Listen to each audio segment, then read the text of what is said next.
we go. Welcome to episode 15 of the OurTeam podcast. And we've got a banger lineup to end the year, like a proper banger lineup as well. I've been excited about this all week. I know you guys have as well. So let's get into the lineup. There's definitely one person. There's two people I need to save to last. Let's start with Killzamoi. You just look like you're having a normal day. How's it going? We out here. Josh? What's up, everybody? Yeah, I'm feeling good, man. Feeling good. I didn't take a nap today, so I'm not going to be as violent, but I might choose violence in a few. We'll see. Yeah, it's just your personality. Matt, how you doing? Man, I'm doing real good, guys. Happy holidays out there in the chat, man. I'm feeling really right. I had me a nap, so I'm feeling good, and I got a fresh cut, so I'm just right now. You know what I'm saying? You are looking fresh. We've got like Sith Lord Mosballin. How you doing, man? Yo. I've been watching the podcast, man. I've been seeing what y'all been up to. It doesn't say boo-boo on it, but all I'm going to say is I've been sleeping finally since this Larry Bird grind is over. And that's why I'm in bed right now. I just woke up. First time ever napping, I think, in my life. And I feel good. How y'all doing? Yes. Happy holiday. Bonnet bros. We matching. Right, you got the white bond. I got the white do-rag. Yes, sir. Yes. Is this what happens to someone after the Larry Bird grind? This just goes this way. I think so, man. I hit the revelation or something. I don't know. I'm just finally through with life. I see the light at the under the tunnel, and I feel good, man. All right. So there's one left to introduce. Lord have mercy. Yeah. DBG, how you doing, man? Ho, ho, ho, lads. Merry Christmas. Santa BG is here. And we are in episode number, I don't even remember the podcast. So yes, Santa BG is here for the podcast. I had to outdo last time. Last time I was wearing a money suit and spoke Mandarin. I had to outdo it. I wore like a Christmas jumper going, oh, this will be the most entertaining thing someone wears on the podcast, and you rock up in a full Santa outfit. Good times. All right, guys, it's the last podcast of the year. We're taking a 2-week break. Before we even get into the content today, I need to say a big thank you to a bunch of people, right? So this has been an incredible few months. We started making this podcast 15 weeks ago, right? So less than 4 months ago. Amazing things have happened in that time for me and, the podcast as a whole and how it's grown. So thank you to anyone that's, watched the video, liked the video, shared, commented, subscribed to the channel, all of that stuff. A big thank you to Ludes, Josh, and Matt as well, because giving up 2 hours every weekend, every Saturday, to provide a couple of hours of entertainment is a really big deal, actually, especially when you've got partners who just kind of sit there staring at you for 2 hours. And a big thanks to all the guests. Some of our guests have had crazy busy schedules. And to give up 2 hours on a Saturday again it's just a big deal. So thank you to everyone who's been involved in this. It's been a really special thing. And like I said, for me personally, it's done amazing things. I've become a next maker, got to do a giveaway, all of that stuff. So it is also your last chance to subscribe. So this is the most YouTuber-y thing I've ever done on a video. But yeah, it's your last chance to subscribe until next year. So if you have watched these podcasts for a while, it's your first one. Hit that button. It's the simplest way to support us. Yeah, that's that. Right. Should we get into this week's achievements? I guess we start with you, Mos. You've kind of got the biggest achievement this week, I'd imagine. I think Matt's there with you as well. I think you might have got there a little bit earlier, but yeah, Mos, what's the week been like? Just feels, I feel relieved, man. It's been one of those grinds. We started it from the beginning of the year. The first card was available day one, right? The trophy case. That's what we've all been kind of going towards. It's kind of shaped my team. We don't know if it's for the good or the bad. Some people are all for it. Some people not so much. But overall, these are the best cards in the game. They are free. They're non-auctionable that you can grind. And it's just, we have to see what they're going to do next. I'm just glad it's over with. So now I can focus on other things. Now I kind of am able to record and be more free with what I'm doing. I feel like it's just been, you've been so laser focused with one thing this whole time, looking for little pieces that you don't even know what their names are, trying to figure it out, trying to memorize this and that and not mess up. So it just feels nice that you're finally done with it. And now 2K is what it can be. It could be fun again, I guess, in a way. Yeah, we'll see. Why you been ripping on my plane as well? What's that about? If you guys haven't seen Jazz is playing on Twitter, man, I was just asking if it was flying with its wheels out. It was just a simple question. I thought maybe you'd never seen a plane before. I was just trying to inform you, man. I just innocently put up a drawing and this guy just threw the biggest amount of shade. It was wild. Matt, All love, Yes. man. you got bird as well? No, I'm on the road to it. I'm literally like 2 centerpieces away. I think it goes without saying, first and foremost, most congratulations on the Larry Bird Yeah. grind. Big. You know, it takes a hell of a person to do a 3-month grind like that. Shout out to also the mini coach and Splash and everybody else that has been grinding, like literally grinding to get these trophy cases complete. You know, we you know, when you look at retrospect, you know, and think about it, day one. We didn't know what was going on. We were like chickens with our head cut off. We had all these pieces. We didn't know what they meant. Basically, we was doing a puzzle, and now you have completed it. And I will be completing it here soon.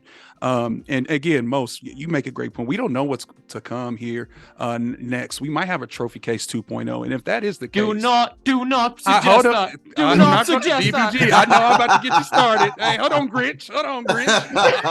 Hey, Gonna stay on his before naughty I list say, now. before I start it up, I will say this: before you do another trophy case, if you do, God, I hope not, but if you do, please update these cards and update Larry Bird. That's all I want to say. Larry Bird, 25 hops is cool, but you know the dribble style and the leaner. I mean, I ain't gonna lie to you, man. I would rather rock with George Gervin at this point. I'm sorry, you know what I'm saying. I would rather rock with players. Yeah, I'm rocking with Kevin Knox before I rock with Larry Bird. Kevin, I'm keeping it a buck.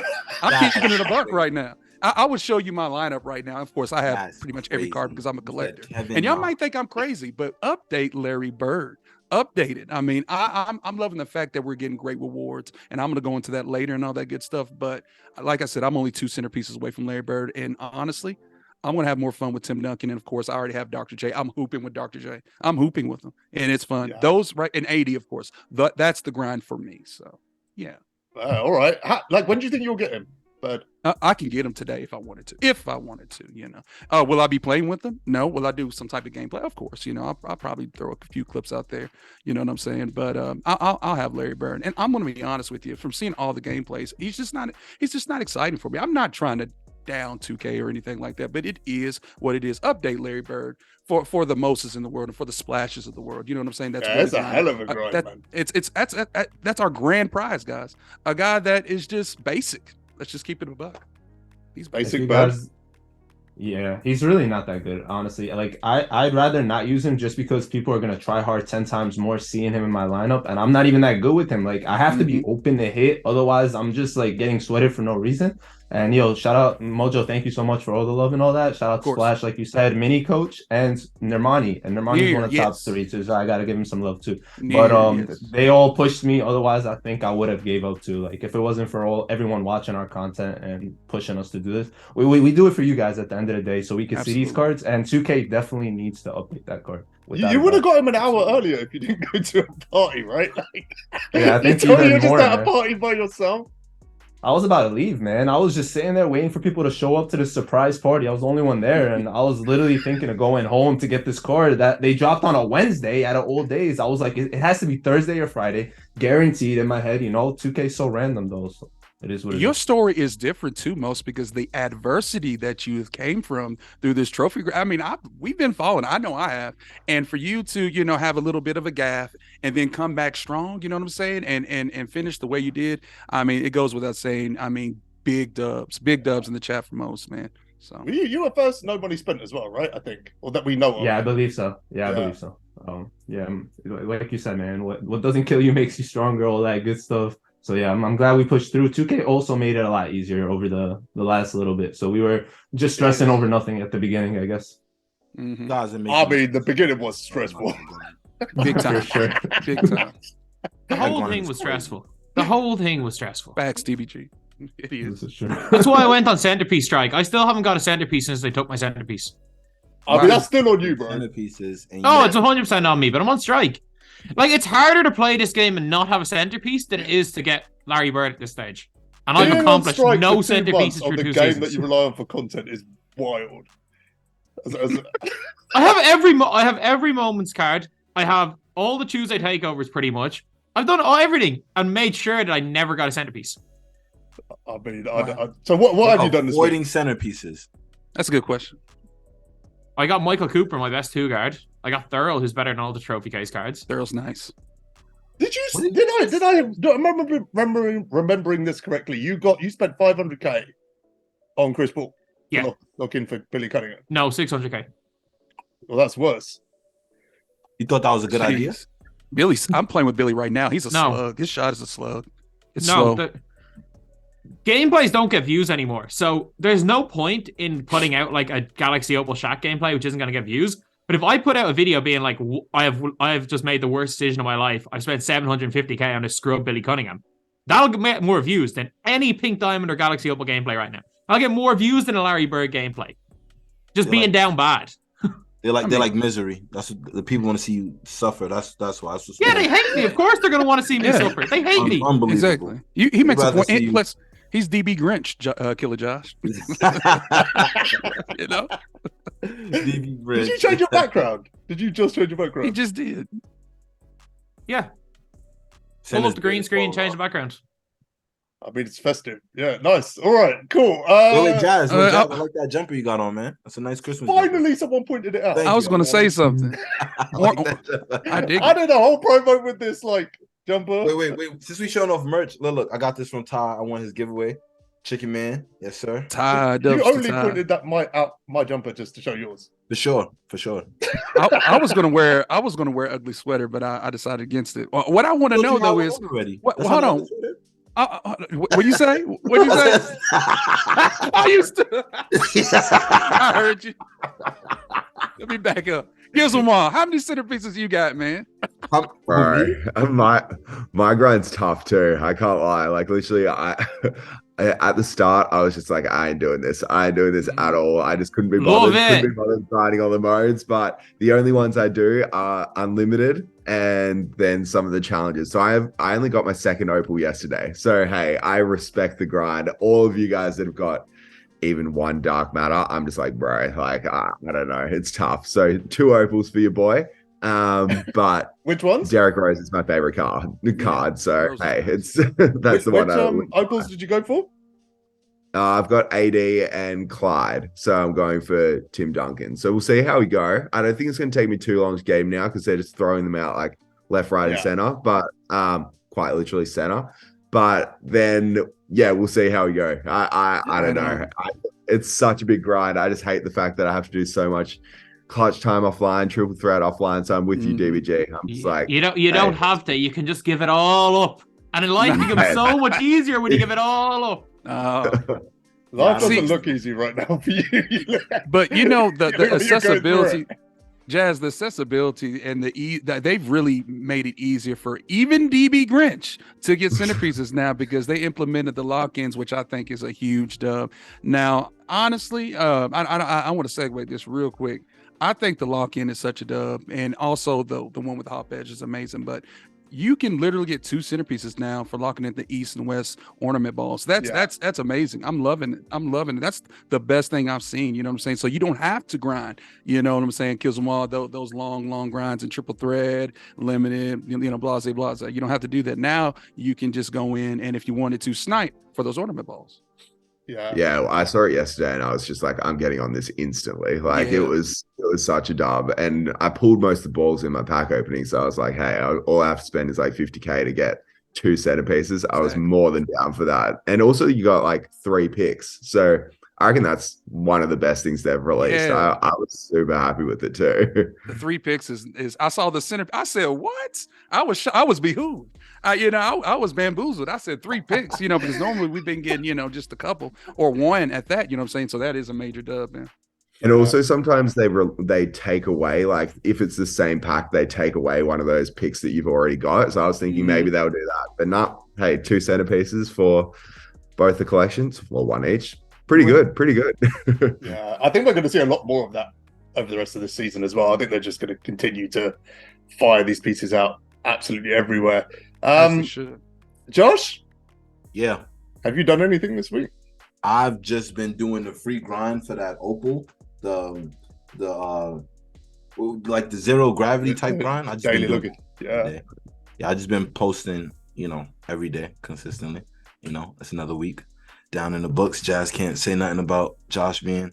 I mean, I can. You just lied. Did you post yesterday? Come on, man. Yo, bro, 4 days. Come on. Like, you don't give me a break. You don't give me a break. I got one posting today Saturday at 6 p.m. So, we gotta get at least 5 out a week. But other than that, I really played I played one game of Limited last night, and the dude I played was he's a migraine. His name was literally error code with a dash and like a bunch of random numbers. Like, it was top gremlin. Wait, has your record gone up above or below 50% since you've joined Sim Nation, Josh? I joined Sim Nation for like a week. I'm above 500. Okay, so as soon as you went to like 15 to like the 20% win rate, you left Sim Nation, I'm guessing. No, I didn't know. That's the thing. I played in the tournament, and like it was fine, but it was too slow for me. Like playing that slow, I can't play that slow all the time. Like it was too slow for me. I like the game to go by faster. Oh, go ahead. Sorry, I didn't thought you were finished. No, that was it. Yeah. No, I love how the pace of real basketball is getting faster and faster and faster every year. But yet, Sim Nation say that they play real basketball. But every year, Sim Nation plays slower and slower and slower. It's because it annoys other people. Like, if you play against them, people will get annoyed if they see you running a play. And if they try to jump the first pass that they think you're going to throw, and you throw the other pass, they're going to get annoyed. I get annoyed going against it, too. I'm not going to lie. I hate people who walk the ball up court and then, take their time. Because it's like, bro, come on. I'm not trying to be here all day, So Sim Nation already took some shots inside 10 minutes. Oh, yeah. Hey, what's his name? Spatial Jones was on here taking shots at me on behalf of Sim Nation. I gotta fire back. You a little boy. I gotta fire back. Spatial Jones was talking for like 5 minutes about how he used all these like unique players. I used Pistol Pete, I used this player. And it ended his like speech with, then I lost 7 games in a row. 7. Yeah, that wasn't a great. Oh, speaking of on a tangent, people think I'm not taking the piss here. That's the worst thing is people are Sim Nation. You gotta get angry at me. Whether it's Sim Nation on Facebook or even though Spatial Joe says they don't exist on Twitter. Sim Nation on Twitter. Sorry, not Twitter. Sorry, Reddit. He said they don't exist on Reddit. The Sim Nation everywhere. I don't judge. There's Sim Nation everywhere, and they're all shaking their fists angrily at this screen right now, listening to me talk. Speaking of streaks, the Knicks are on a 6-game winning streak. We don't care. Yeah, no. Well, where are your Pistons at? Where are the Pistons? Hey, Kate's hurt. I don't want to hear it. Okay. Don't start no more. I'm pretty sure we played y'all. Look, your team is a poverty steal. All right, here we go. Look, Josh. Can we have some peace up here? Can we be brothers, man? You my brother.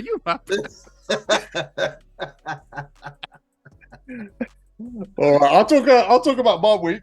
I was only supposed to get AD and Jimmy in the trophy case. That was my planned grind. I now have Dr. J somehow, and you know how. Mm-hmm. About 20 pieces away from Larry, I think.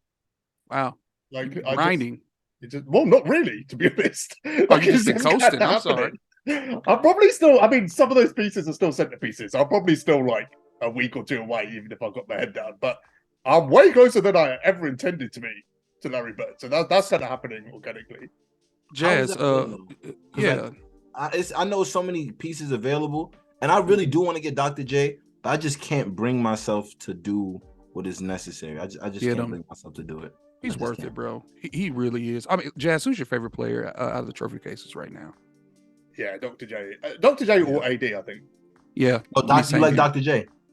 Dr. J is the best card that I've ever played with this year by far. Like besides Tim Thomas, he's the best card in the game. Besides or Tim the Thomas. 3. And I'm not even gonna be good with Tim Thomas if I ever locked in for that card. So Dr. J is so easy, so money. He has the best animations that I ever used. He's unstoppable. You definitely need to get that card. And bro, moments of the week are so easy. 3 picks as well for pretty much any piece. Go do that. There's like 5 of them. Boom. Jazz, I got a question. This is the real test to see how good Dr. J is for me. Dr. J, Ricky Davis, who you taking? Yeah, this is a problem. So I had so much like trouble making this decision that I just run both of them in the starting lineup. Yeah. Dr. J's at the 3 right now. I was just like, I can't decide. Yeah. How's his defense? Dr. J's obviously the way better defender. Ricky still feels better on offense to me. But overall, Dr. J's the better card. Ricky Davis has a better shot than Dr. J, in my opinion, depending if you shoot on early or late. Late timing, you have to hold it. Dr. J shot, you have to hold it a little bit longer.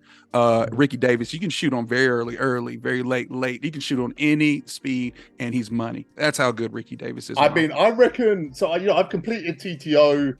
I've done like 70% of clutch time online. I think I'm at like 1,000 and something points in unlimited. Yeah, I reckon this season 90% of the shots I've taken have been with Ricky Davis. Yeah, like I'm so locked into his jumper that I don't think it matters like who else comes along. I'm just locked, bro, into that card. So it's hard to kind of adapt and then add someone else in. But AD seems to be hooping for me all of a sudden as well. That's the other thing. I figured his jumper out, and I'm starting to understand his jumper. From what I've seen, it reminds me of when I used to use Michael Porter Jr. Like you kind of hang a little bit, but it's not like it's slow, but it's not as slow as you think when you open. Well, obviously it doesn't open, but like it's not as slow as you think. Like you could kind of get it off. That's what I noticed when I see people shoot with him. Once you figure it out, it's chick. Like you just got to figure it out. Is this like a 1.5 second hang or something in the air? Like it is like slow, but it's so great. That Ruby James Harden, I can't get his shot down for the like literally. I shot. Why are you using Ruby James Harden? No. Huh? Why are you using Ruby James Harden? I'm doing a series on my channel with with these new cards, so I've been using them. Okay. I use him in limited too. He's my point guard, but like for the you can't play point guard. Huh? You can't play point guard. No, but like he runs the offense, so he's the point guard. Yeah, that's what I mean. Yeah, but like I get open with him. And I'm missing. I'm getting late. So I'm like, bro, like his jump shot feels like a load up, but it's not. And I'm shooting 1 of 9 from 3, 2 of 10 from 3. Like it was just abysmal. I was like, yeah, he might have to go, man. I don't know what's going on. Because it's a recycled James Harden. But on the flip side, we got a great S tier card out of Michael Cooper. Michael Cooper's so good. That jumper? He's so good. His defense, 80, what is that, like 86 interior or something like that, DBG? I mean, he's incredible. His shot is amazing. He's everything that you need at the 2. And honestly, you can run him in unlimited, limited. You can run him in any mode, TTO too. 2K21, I remember he had an amethyst card. That's what obviously they're both amethyst. That's what it reminded me of. And that was actually one of my favorite cards to start the year in 21. Like I was running him, and he had like a lot of playtime on my team. He's so good, bro. Like if 2K continues this pace, I mean, with free cards like that at this tier, man, that's going to be a major dub. What's that? Wendell Carter, I like. Jaylen Brown, I like. Tom Chambers is better than I think people think.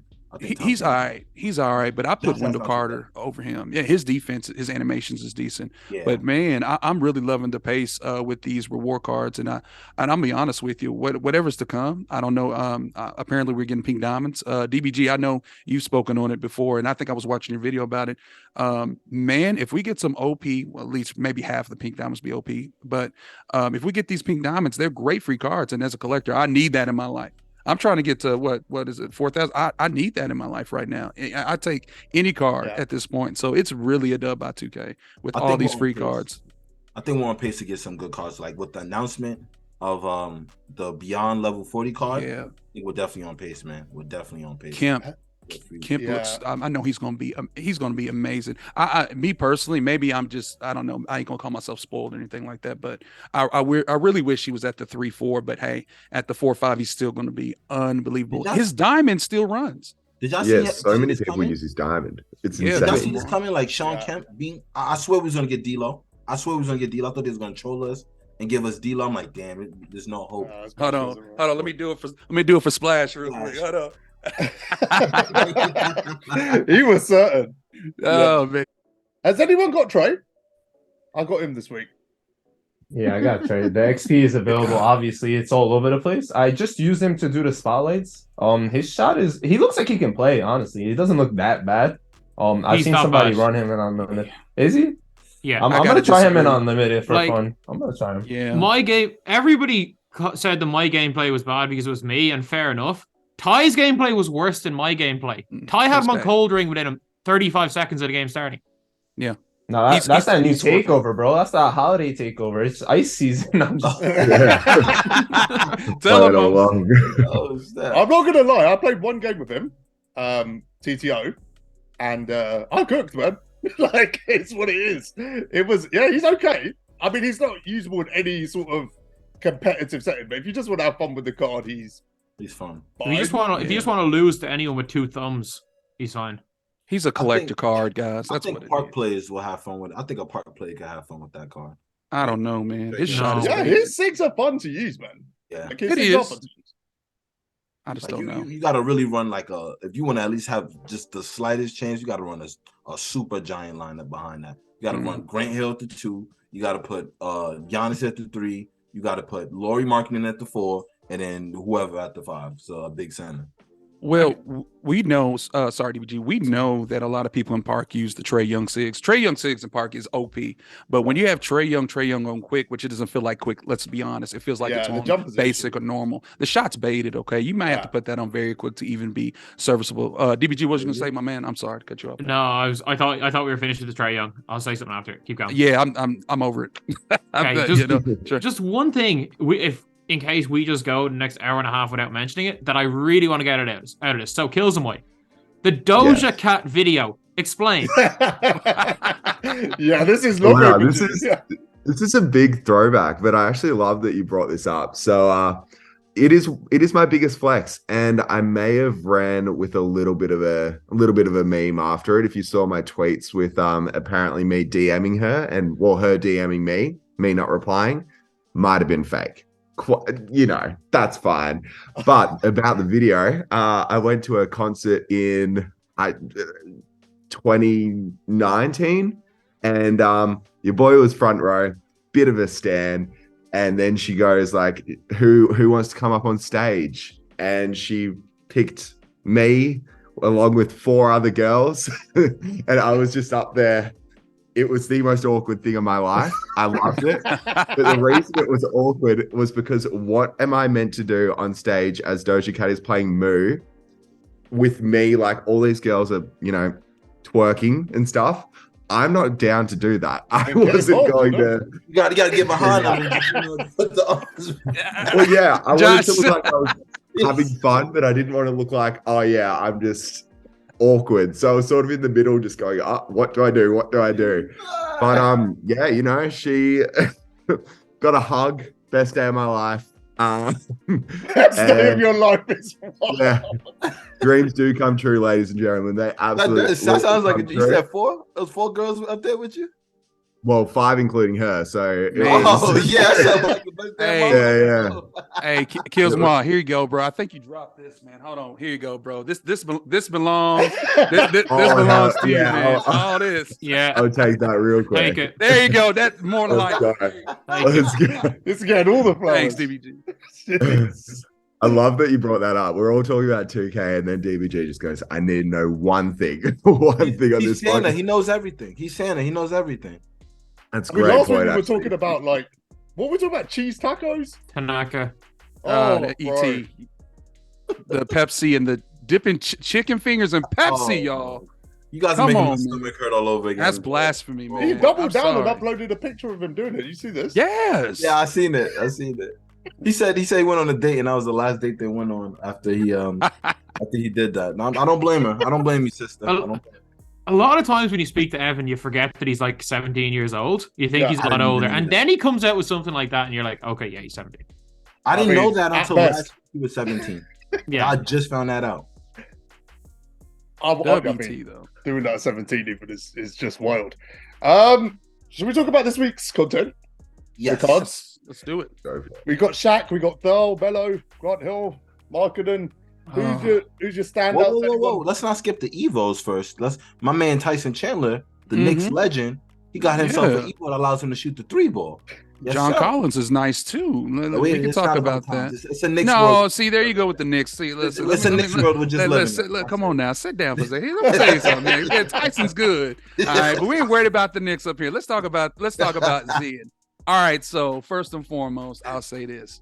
Zen was a nice little promo from the onset, guys. On paper, before we saw that, DB, it looked good. But now, in retrospect, I ain't gonna lie to you. The season 3 rewards cards might be a little bit better than that. I mean, the only great thing that came out of Zen was Thurl Bailey. I'm gonna be honest with you. Carmelo. You don't like Grant? No change, huh? You don't like Grant Hill? I love Grant Hill, but Pro dribble style is just not. Maybe I'm sounding spoiled, but pro dribble style, I can juke It's with weird. it. I can't move with him. I can't run. I can move with him. You said what? I'm sorry. I'm trying to do like the drag back. I try to do that. He does a weird animation. I don't know if I'm triggering it wrong, but I was using him earlier today. I'm not a fan of his dribble style either. Kyle Kuzma upper to me is a little bit too fast, but overall the pro dribble style hurts him.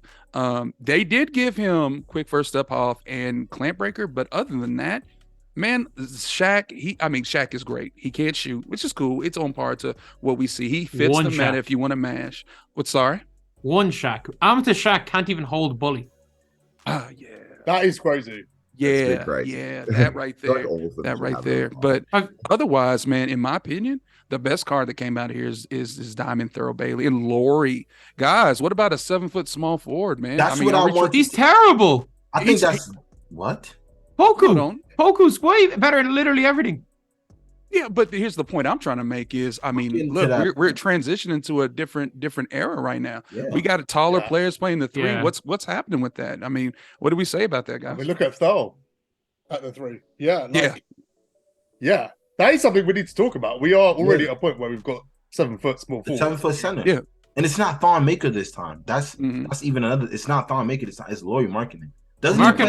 He plays small forward though. Yeah, he plays. I know he plays that, but still, I think I think we're at the point of the year where we're making that transition. Like the game is getting to like that point of the game where we're going to start seeing a lot taller lineups because we started getting Magic and Pennies. We got a 6'8" shooting guard in Grant Hill. It's just only going to get taller from here. So like guys like John Wall, he's going to have to get up out of it. And Lonzo just made the cut, being that he's 6'6", even though he just came out.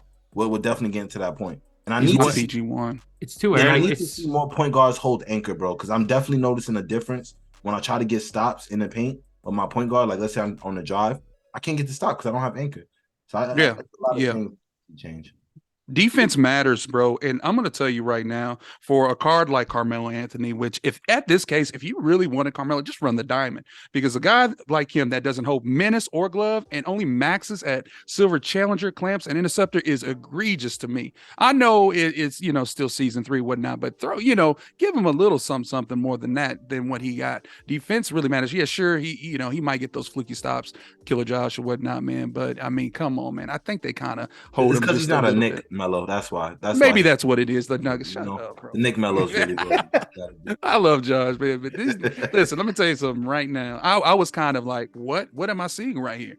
But with Laurie, my man DBG said Laurie sucks. He doesn't suck. I mean, basic dribble style, sure. He's a slug, but he's still serviceable. I wouldn't run him at the 3 though, but that says a lot right now with these bigger small forwards and whatnot. We're getting a little bit of out of positioning, you know what I'm saying? Out of positions. In my opinion, you know what I'm saying? But I want to ask Mosballin, man, what do you think about the drop, man? Because I know you rip, bro. I know you rip. What do you think, man? It was underwhelming. Like you said, the badges with some of the players like Carmelo, like even Shaq. It was just like really what's going on. Like I had badges ready. Obviously, they had that whole badge event the week before, so I was ready to cash out more or less. But at the end of the day, this is the one before Christmas. The Christmas one's going to be bigger. Obviously, the New Year's one's going to be bigger. We're getting to that position, and they had to let out some of these cards. I think Thurl's a beast, like y'all said.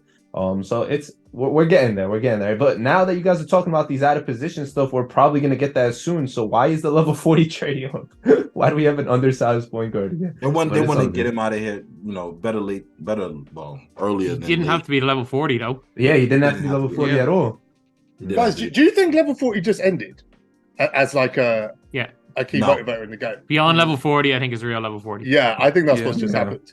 Sure. I think level 40 has been so easy for so long that it has kind of come close to losing all meaning. We haven't really had. You see people get like 350,000 XP. Like that's what people are getting each season, and it's like, bro, that's crazy. Like in the past, it was a grind to get it, and now it's more like I like the fact that it's easy. I will say that, but I think they have to still make the cards quite good because I don't know. I still rock with Scottie Pippen. Like he's good, but since then it's been sort of, I don't know, not the best. Yeah, I mean there's been a handful of cards in the last 2 years which you would consider like top 5 cards in the game for level 40. I think it's got to that point. And I think that is literally what's just happened. Like level 40's got so easy, they've gone, we can't sustain this. We can't make it any harder now because it would just be weird to suddenly make it exponentially harder. So they've just tagged on beyond level 40 to the end of it, which is actually now just a new level 40. I think that's how they're looking at it. Like that's the card to get. Real quick, I wanted to say, like, I noticed something else too with the out of position thing. I don't know if you guys noticed that Emerald Scottie Pippen, he's a small forward shooting guard now. Yeah, so we're definitely, like I said, like you guys said, we're definitely making that transition because I had pulled him. I said, wait, he's small forward shooting guard. So I think we're going to definitely start seeing like cards like that get a secondary. Maybe like we might see let me see who's a good one that we could get. Trying to think. Are you trying to figure out what you're saying as you go? Like... No. I'm trying to think. I'm trying to think of players who might get like changes. Like you see how we got shooting guard, small forward Harden. I think we might get a point guard Harden soon. We already have a point guard Harden. A point guard. We already have 2 point guard Hardens. A better one. I mean, it would be assumed that the next Harden is going to be point guard. Josh Giddey. We would assume that the next one's better. Yeah, no, I know what you mean. We're going to start getting, we're going to get them in better primary position. And I seen D-Rob. I seen the Sapphire D-Rob, so I think he might be soon. I think he might. We need him though. We got him in packs like for the lock-ins, but we didn't get him as a promo card. I think we might get him. We only get him soon. What I don't understand though is that there's been so many good diamond players in promo packs that they could have made the level 40 instead of Trae Young. Like who? Like, let me just look last week. Honestly, a Thurl we would have been happier with him. Mm-hmm. Not a pack seller. We would have been a lot happier with George Gervin as level 40. I don't know. We had too many wins. We got Dr. J. The Iceman. I don't think we need Yeah, but like, you're saying too many wings, but like Trae Young's a garbage man. Trae Young doesn't have a position. Trae Young's best position is the 13th man. The only thing you should be doing with Trae Young in your squad is hitting the X button twice, then going to replace player and putting somebody else in. That's the only thing you should be doing with Trae Young. I mean, yeah, DBG, you make a great point. Honestly, what they should have did was flip Pippen and Trae Young. Honestly, that's what it should have been. You know, Pippen being level 1, and he, you know what? I mean, excuse me, season 1, he's still serviceable since that time. He still plays for me. You know what I'm saying? Pippen's still that good. So Opal Pippen would have been way better than a short point PG at this point. He'd have been here till like from season 3 to like season 6. Yeah, the Opal Pippen last year ran for me for ages, ages, like 3 months. And that's when, wasn't that when his jump shot was still baited at the time? Not the Opal. No, they changed it. They made it better last year. Yeah. What position? I said what position. What promo was that? It's a superhero one, right? Similar to that. Was it Power? No, it was Power Within. Yeah, it was the first Power Within one. Okay, yeah. He was good. He was good for a long time. Like one defensive prowess. Yeah, that would have made sense. Trae Young is still wild. I still haven't quite processed it, but we got Kemp now. Yeah, so I know you're happy, Jazz. I know you love. Bro, I was literally I got AD at power forward, right? And I've just had this dilemma for ages about who I run as my backup power forward. So I had Kemp for a while. I put Worthy in, but I think Worthy's better at small forward. So I've just been having this like constant conflict about who I run at power forward, and this just resolved it. That's what it did. This Kemp's going to be unbelievable. I'm glad that they made it Kemp because it's like the only way they were going to get people to really do level 40 was to make the card desirable. And I'm not going to lie, I was so surprised that it was Kemp, and it does make sense that it was because I guess he did get a lot of good feedback when he had his Diamond Takeover card. I am only surprised as him because he, technically speaking, there's a lot of other players he could have gave that card to, and he just had a card season 1. So for them to like remake that card as a reward card again, I think that is a little bit weird, but I'm not complaining about it. I think that's why though. I think people liked the card, so they went, right, here's a better version. It was a fun card. It was a fan favorite. Yeah. I was on 2K TV saying he's my favorite card in the game. There it is. So this is Most doing. Okay, thank you, Most. For the reason we got it. And just know Shay is coming soon. I see him in that Christmas thing. He's gonna be there for the pink diamond, maybe the opal lock-in, but he should definitely be there for that Christmas. Bro, I'm hoping because everyone's been asking for him. I'm hoping we get take over. He's taking John Wall's spot. I know when we got Shay 2 years ago when he was the limited reward. Are you in the woods now? DBG. Are you in the? Oh, okay. He's doing the. He's doing the. Oh, he came out of it. Time. All right. DBG, say something real quick because I want everybody to see what you're wearing real quick because I need this in my life. Show everybody. You know what he's wearing. Show him the Oodie. What is it called? Oodles and noodles. Oodie. Whatever.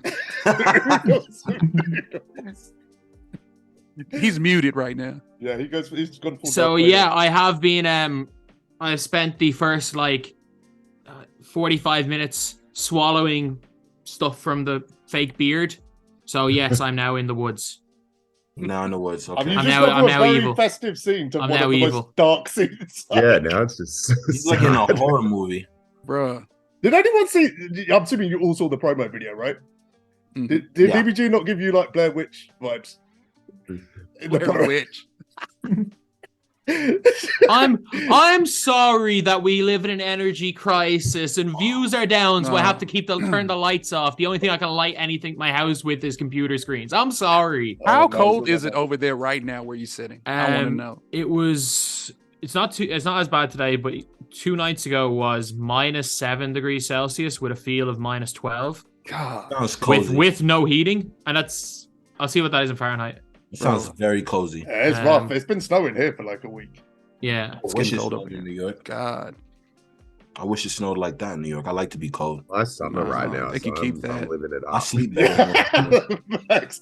Yeah, I've been in Australia this time of year. Yeah, it's hot. Yeah, So- it's good. So basically 10 degrees for you guys in America, and there was no heating in the house. Jeez, bro. Oh, that sounds so cozy. I love it. I love it. I have Shit. sores Weirdest energy to the- all from my throat from breathing in cold air for the last few days while trying to record videos. Sheesh. Grind don't Bro. stop. Man. It doesn't. You're a warrior, man. You got this. You got to get the electric snuggie now. You know what I mean? Just the heated one. I need to get a heated blanket or something. Yeah, you can get like electric versions of what you're wearing now. Oh my Oh, God. y'all not scared of that starting a fire though? Like an electric blanket? I feel like that's like a fire hazard. Some type of hazard. Yeah, man. I don't know. I don't know if it will. Look, all I know is this. I need that hoodie, whatever the case may be, man. That looks pretty comfortable, don't it? I You need weren't worried that. about the That's what a hazard when you jazz got. punched a hole in your wall, were you? There could have been any kind of pipe behind that. You just went, nah. I need that Christmas jumper Jazz got on. Bro, Yeah, the that's jumper fire. is sick. You know? Yeah, show it off, Jazz. Go like do a little. Just do this. Yeah, Christmas. Yeah, do a little. Yeah, one of those. It looks. My wife said it looks like I got it from Tesco's. If you don't know what that is, it's like Walmart. Like, Oh, What's wrong with shopping in Tesco's? I mean, nothing for food. If that's your fashion sense, there's quite a lot wrong with it. I'm personally insulted by that, Jazz. You shot there? You shot there, DBG? You kind of bought the energy to be attacked for your clothes today. I mean, you've done an outfit change on a podcast. It's wild. Guys, I got a question. What's up? So we got leaks, right? Mhm. So we know a Steph is coming. Yeah. So this week they did the Galaxy Opal Shack and then Diamond Amethyst, right? Mm-hmm. And we have like 10 Stephs in the game already. When that Galaxy Opal Steph drops, what are the other 2 cards we're going to get? Do you reckon they're going to be the Limitless cards from before, recycled? I mean, we'll think find they're out with gonna Jordan. Yeah, that's what I'm That would saying. make Uncle me so Jordan's mad. probably next, right? That would make me so mad. That is just like a whole nother level of lazy. I'm not even gonna lie. I feel like that is a whole nother level of lazy. What Like- more can you do with Steph though, Josh? You know, No, not even that. Why is he getting an opal? So like, bro, there's other cards that can get. You know, Pink Diamond Steph was season 1. There's other cards who didn't get other players who didn't get a card yet. Who else didn't get a card yet? I'm trying to think. With some like big stars. Yeah, you're going to struggle Like, actually. 'Cause in terms of big almost- names, a lot of them have been done. Almost every notable player has had the 3 cards. Why not? Maybe just this might be an absolute shock, but why not just go back to what they used to do and just stop with the 3 cards and give us Yeah. actual Mm. promos again? I mean, Well, realistically, that might be the first promo where that happens, or arguably should be, right? yeah.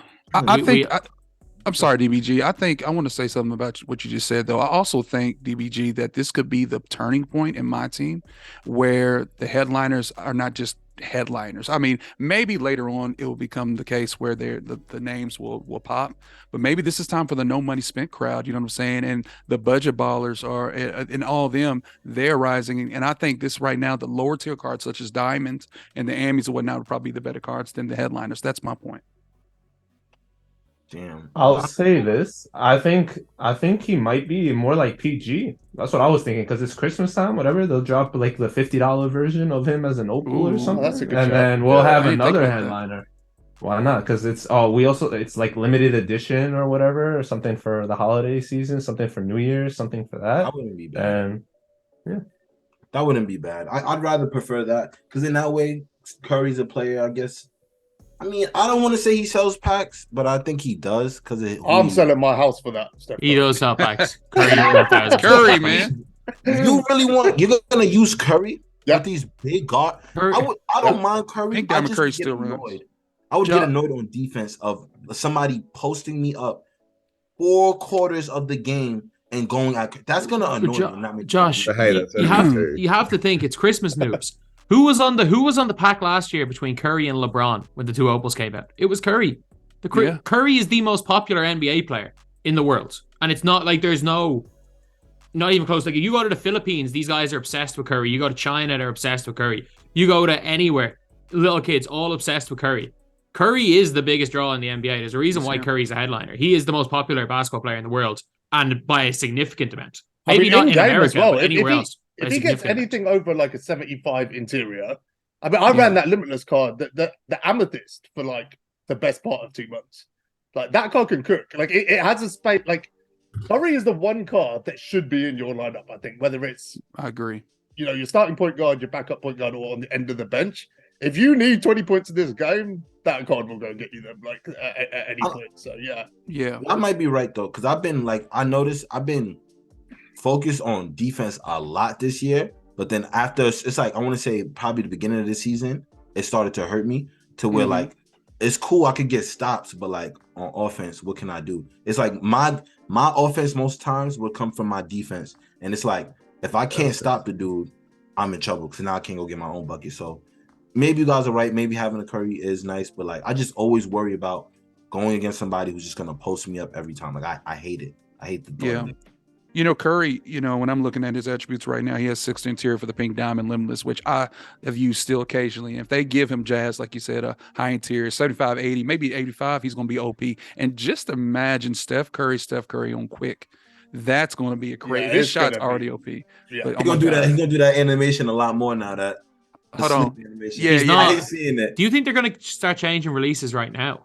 Yeah, definitely. Season 3 is definitely gonna be. We're going to see a lot more quicker releases. We didn't see any player get their release changed. Last year, in the first 4 seasons of the game, we only saw 2 players get their release changed from normal to quick, and it was Monte Ellis and Chris Paul. That was it in 4 seasons. I just feel like first day of season 5 like it was the first season day. 3 they got some. No, it was Chris Okay. Paul was the first one, then Monte Ellis. Season 5 was when they started doing it last year. Do you think they started doing it 3 months earlier this year? I feel like comparing this year to last year at this point is just pointless. three We got Pink months. Diamond day 1.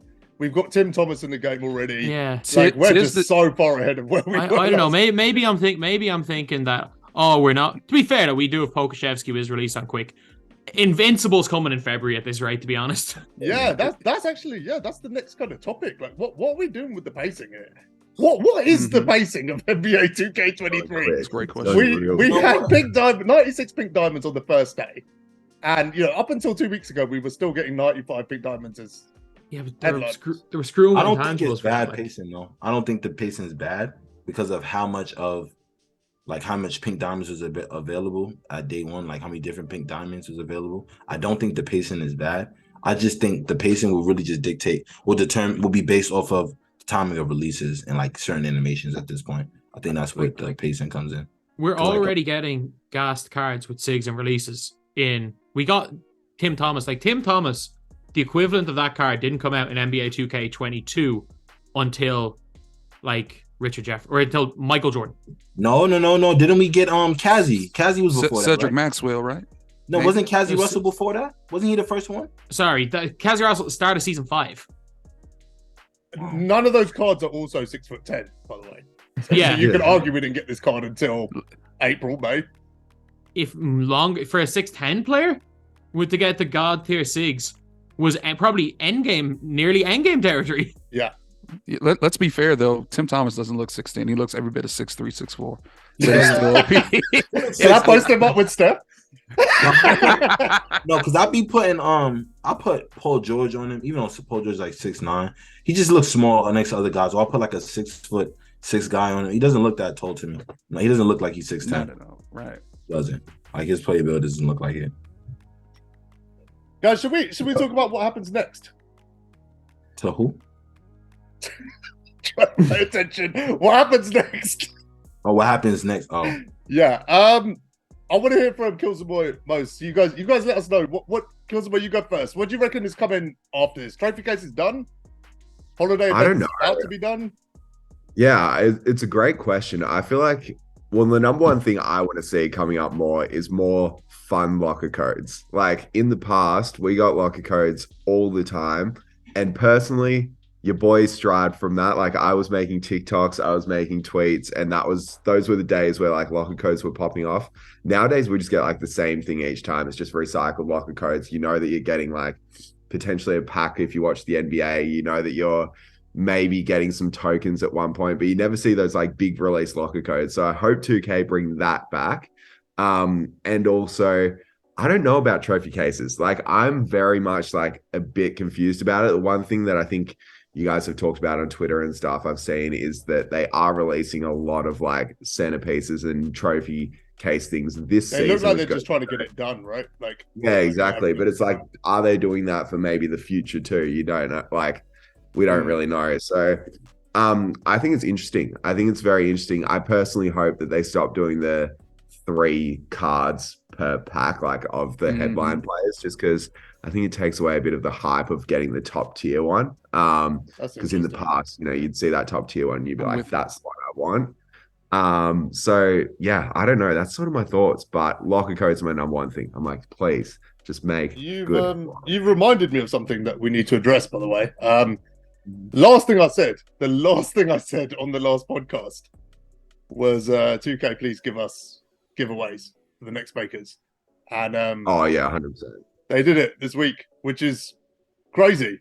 I can't believe they actually just did it. So I just wanted to point that out. I've never done a giveaway before. It was wild. Dub giveaways, by the way. Yeah. Shout out to them. Most, what do you think is coming next? Let me just piggyback off that first. Obviously, yes, we want locker codes. It helps so much. It helps the community. It's a way for us to give back, even if they do like stuff like that. Like the whole giveaway thing, it's so easy, so simple. It gets people engaged, people coming back. Yeah. Like so many people are so excited over locker codes. Like maybe I haven't played in a month or two, but if a nice locker code comes out, I want to go on and hop on. And now we get people playing because they want to, because they're getting stuff for free. From there, honestly, I'm with Splash in this thing where I think trophy case, if we don't get another one, it's gonna suck in a sense, because there's just so much that's been around it so far that I don't know where they're gonna go with it. So if we don't get it, they have to go what? They're still going to have to give out some centerpieces, because there's people that are going to be behind 100%. So they're going to have to put it maybe at 50 wins. Like you get this at 50 wins here, you get this at 50 wins here. And then the 100, they're going to have to start giving us players, right? We can't just get takeovers. It's going to be I would like that, honestly, where you get like an actual unlimited reward for completing, where you get an actual player for 100 wins in clutch time, where you get this like we used to see in the past. But at the same time, like, maybe if they keep up the same pace of the trophy case right now in season 3, where it's so easy to get, maybe let us use the old ones to like kind of exchange for newer pieces in a sense, where if you're just starting now, you can still get like the newer trophy case, the trophy case 2.0. Maybe that could work. It's so hard to really predict what they're going to do. What I will say though, since we talked about Larry and how bad he is, I don't know if you guys remember that Dirk where he was like the end game kind of goal, and then they did the agenda challenge where you can get the GOAT version or the invincible GOAT version. I don't remember. Why don't they do something like that with Larry, where you can get like a better version of him maybe next season or something, and if you just do the agendas with him? I think that would be kind of cool. Most, it begs the question right now, can we endure in the 2K community, which I think the trophy case is a grind, but can we really endure another grind like that when we have to win all and win all and win all? I love the cards in it, and I'm not refuting what you say, Most. It really is a dub, man. I love this grind. I love the cards that's in there, but I don't know, as a person that is on here every single day, if I can endure another grind like this. I am all with the Evo type situation like we did last year with in-game Dirk. I think that's a dub. That's a major dub. If they gave us the option to Evo these cards, and like a Larry Bird, for instance, to Evo, that would be a major dub. And furthermore, I want to say this. if they continue the pace with the centerpieces and everything and making them more available, that is such a dub to newer players coming in the holiday season. I think that's an amazing thing right now that newer players are coming in and saying, hey, I just got a pink diamond. You know, that right there alone is. Do they know how to do it though? Amazing. What's Do that? those- That's the other they thing. have no idea what they're doing. That's They're the like, thing. oh, That's the I got Right. this picture. What the hell is this picture for? Exactly. that. That's a newer player's attitude. I played a guy in Unlimited like that. True. Like he seen my Opal Ewing, and he said, "Oh, I just got on my team this season, and I was playing park." He said, "How did you get that Opal Ewing?" I was like, Love the glasses. Trophy cases." I was like, "Trophy cases." I was like, "If you want, there's a couple YouTubers out with videos on how to do it, how to get it done." And it's just still brings me to this, like, there still hasn't been a video explaining the trophy. That's what we're here for, though. We're about to get a lot of new play. Well, I don't want to gas it, but we're at that point. We're going to get some new players. They have to drop one. Like Josh, here's what needs to happen. Okay, let me take these glasses off. I'm over here like Ray Charles over here. Anyway, listen. What we need to do is this. Okay, in the tabs in the sections where we have tutorials for everything 2K related. Right below where there's the MT shoe lab and all that, we need a tab right there that says trophy case, and it will explain everything concerning the pieces and whatnot. Otherwise, if we don't have a roadmap, it's going to be just a cluster. The issue is that even if the only thing that they can actually do is explain, because there's so many new ways constantly of getting centerpieces, they can't just say they're like the instructions would literally be centerpieces, check game modes. Otherwise, they're updating them on a daily basis. Yeah, they could show the picture, which is that picture should be somewhere. But every other thing, and it's like, it's even if you know what you're doing. Like we had that picture on day 3. Yeah, we're still seeing people opening up a spreadsheet to see what they're getting. Yeah, when they already have a dark matter, going for a second dark matter, and they're still needing to go to a spreadsheet. As great as it is for a tutorial. And there should be one. That picture needs to be somewhere in the game. What piece goes where, and where you can roughly get the pieces. It should be said, this piece comes domination, this piece comes locking in, this is a centerpiece, get it from completing a game mode or other miscellaneous things.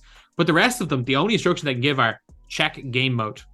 So okay, DBG. So here's the thing, and I want to open this question to you specifically because I know you have on your head.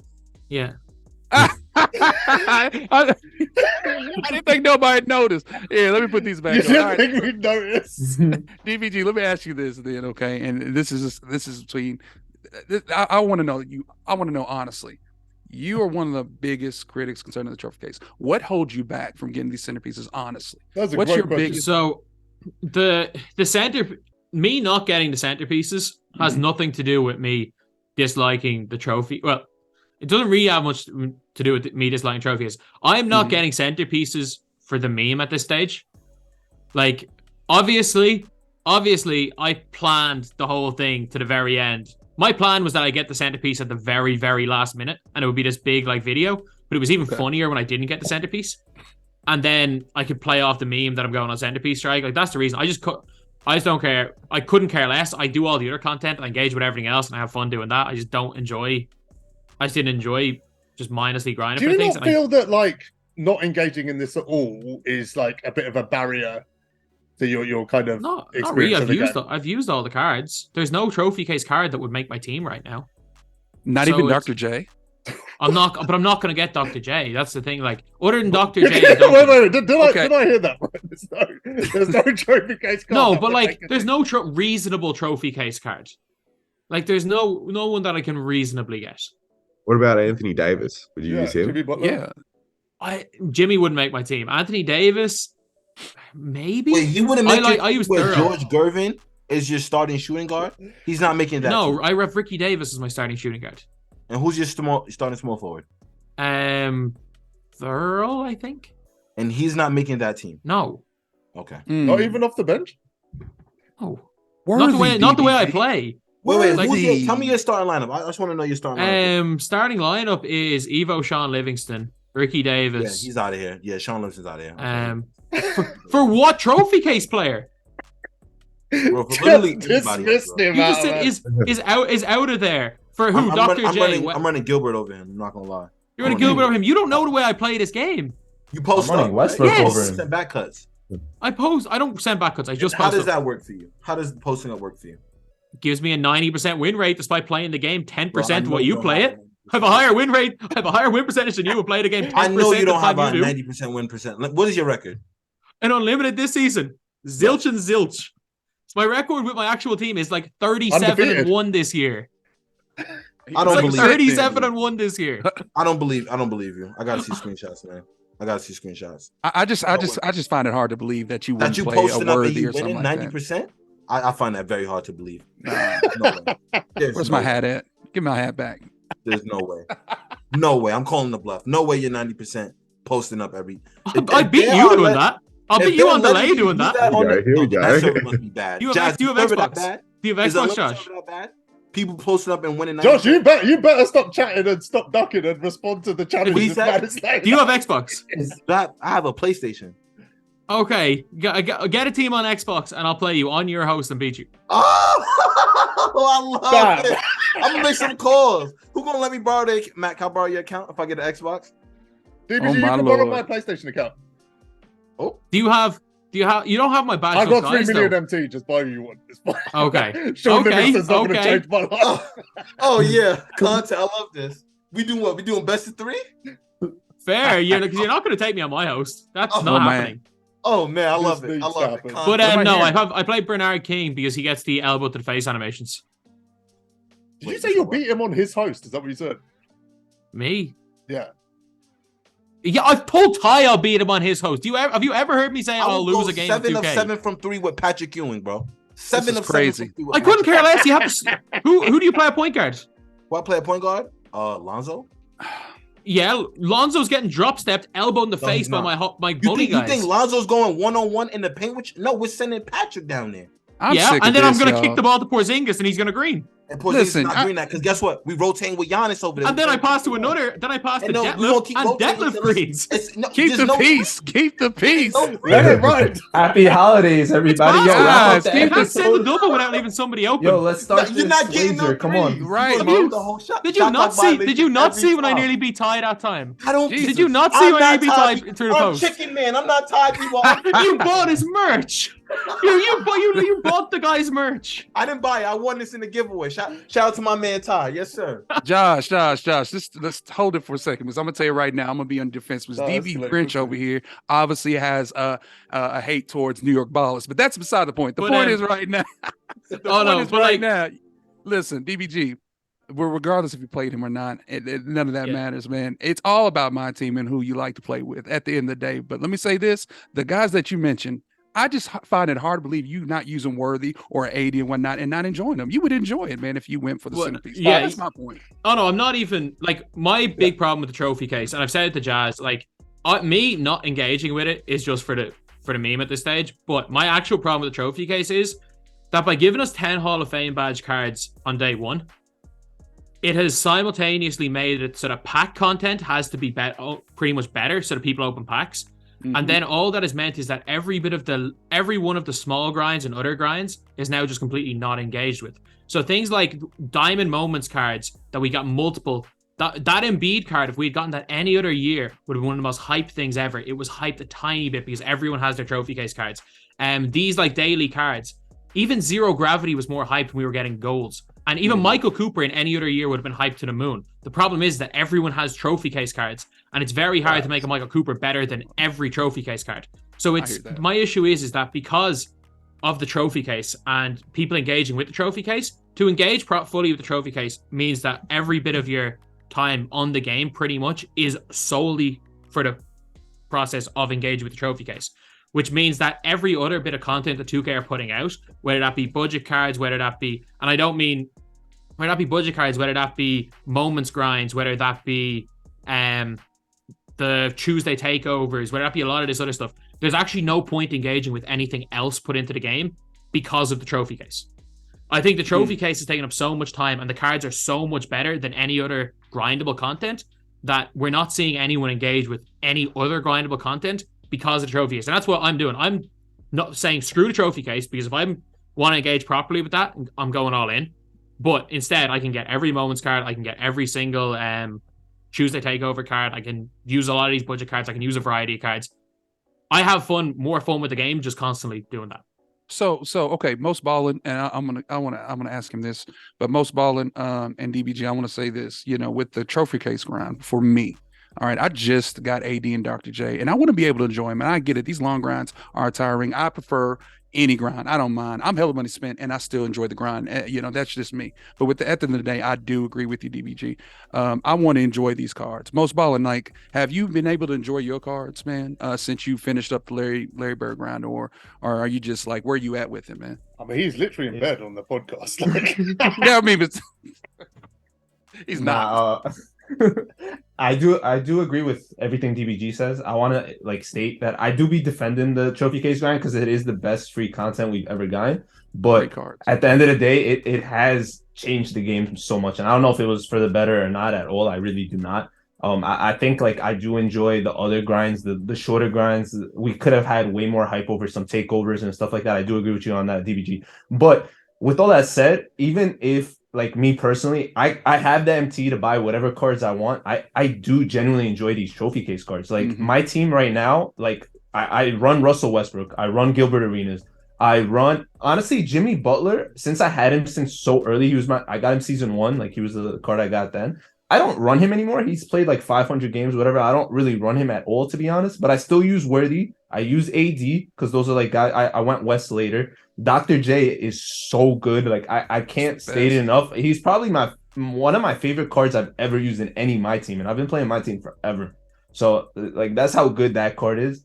Who else? I'm trying to think, but those are the main guys that I run. I haven't ran Tim yet. I haven't tried him much. I can't wait to do that. I know Larry is probably not gonna get much burn. I'm gonna run him just because I work so hard for him. But other than that, if they don't fix him, I feel like I'd rather use other cards. But literally, I have at least 5 that are still running easily, and they're gonna be here for a while. I can't wait for Kemp, which is a free grindable card. I can't wait for that card. He's definitely taking somebody's spot. Yeah, bro, you literally 300k XP every year we get. Every season so far, and I haven't been grinding XP at all, and I'm getting 300k. So I think he's free. I think anyone can get level 40 with their eyes closed if you just play a little bit. I don't like they the also whole release those XP agendas at the end that give you so much. In the final week, they release all those XP, and it's there's 75k there, and all you have to do is use the worst version of each player. So it's pretty chill. Yeah, they get to a point where they turn your console on and you get 5,000 XP. Yeah. I don't know what I want to grind for Dr. J. It's so hard. I get so easily overwhelmed. It's so much to do. You're just not built for it, Josh. You just don't think about it, bro. I'm not. You just called him out. I'm really not. I'm not built for it. No, he's not built for the grind, bro. I'm not. It's too much going on. That's one of the issues that I've always had, where it's when I say it, the trophy case, it's not now, and I really just want to say it's not now. But it was one of my initial problems with it that obviously has been fixed, is that it is kind of overwhelming. It's a lot. And that if you're overwhelmed by something in life, the easiest thing to do is to walk away. And I know obviously you can say, oh, you push through that, but at the same time, it's a video game, which we do for a hobby. So if there's any situation where a person, especially someone that's not as into the game as we are, has even the thought of, oh, I don't really want to do this, they're just going to. Are you talking to casuals right now? I'm not talking to casuals. I'm talking to people that feel overwhelmed. We are obviously we're the 1% of the 1%. There's no point in saying here, if Josh is overwhelmed, then there's going to be a lot more people that are. One of the big debates is, do you need to do it or don't you need to do it? We've actually got someone on, Killzamoi's on the podcast right this week, and he literally runs a series where he just uses. I mean, he's been running gold chat last week. I still think you can make your own fun in this game without having to rely on whatever pre-built content there is. Everyone still has a choice of what they want to engage with and what they don't. I wanted to ask you, Killzamoi, how do you think that series has been different this year based on the progression of cards? I actually think this year has been probably the best so far, starting from the start. And the reason I say that is because the golds are usable, which is good. You have players like Kawhi Leonard, Jason Tatum, those versions of the Eerie cards that are now actually quite good. DBG, you'll like me mentioning this one, Charlie Ward. Those sorts of players. Point guards. Yeah, exactly. They're actually really good, and they're gold cards, so it makes it a bit easier with the series to be able to go oh, okay, Chet, I mean, like he's a 72, his gold, I think. So it's a bit tough to get things done with him, but he can still pop the three. He can still do things like that. So it does Big make it a facts. bit easier. In the past, yeah, it is hard, but in the past, like I remember using the worst versions of Lonzo, LaMelo, and it's just impossible because in those days they made the cards terrible. So then, you couldn't do much with them. But nowadays it's like, okay, they're actually all right. But yeah, I think it's a bit better. Also, there's like a lot more team-based matchmaking. It takes me, for Chet's Legacy, it takes me at least 2 hours to find a game just because I'm going against I was about teams to that ask are like, that. I was about to ask that, and I'm like, the fact that you're only going to be coming up against new players as well, and if it's taking 2 hours to find a game against new players, that's a bit rough. Yeah. How is it in Australia finding games? Because it's not as bad on PlayStation, but on Xbox, even at like prime time on a Saturday, it's a 7-minute wait to find a game in any mode. Yeah, well, yeah, it's not that bad. When I'm recording the series, it obviously takes a while, but when I'm just playing normally, it's like, I don't know, 2.5 minutes or something on average, I'd say. Sometimes it takes longer, but for certain modes, like let's say Unlimited's quick. But like I remember once when they brought out those 3 wins in a row on the draft, I was trying to do that for the centerpiece. And I reckon I was sitting there for like 50 minutes waiting for a game. I was just sitting waiting and it just wasn't happening. So Unlimited's good. But yeah, the other modes are a bit tough, to be honest. Killzamoi, I have a quick question for you. So, well, this is for everybody, really. Speaking of Unlimited, do you guys feel like algo has been like turned up? Because at first I was talking to Jazz about this earlier. I personally was saying I don't think so. I just think cards are getting better. Everyone's getting better. But then he's saying like the whole Twitter timeline, there's a lot of people. Yeah, there is. Same issue. Yeah.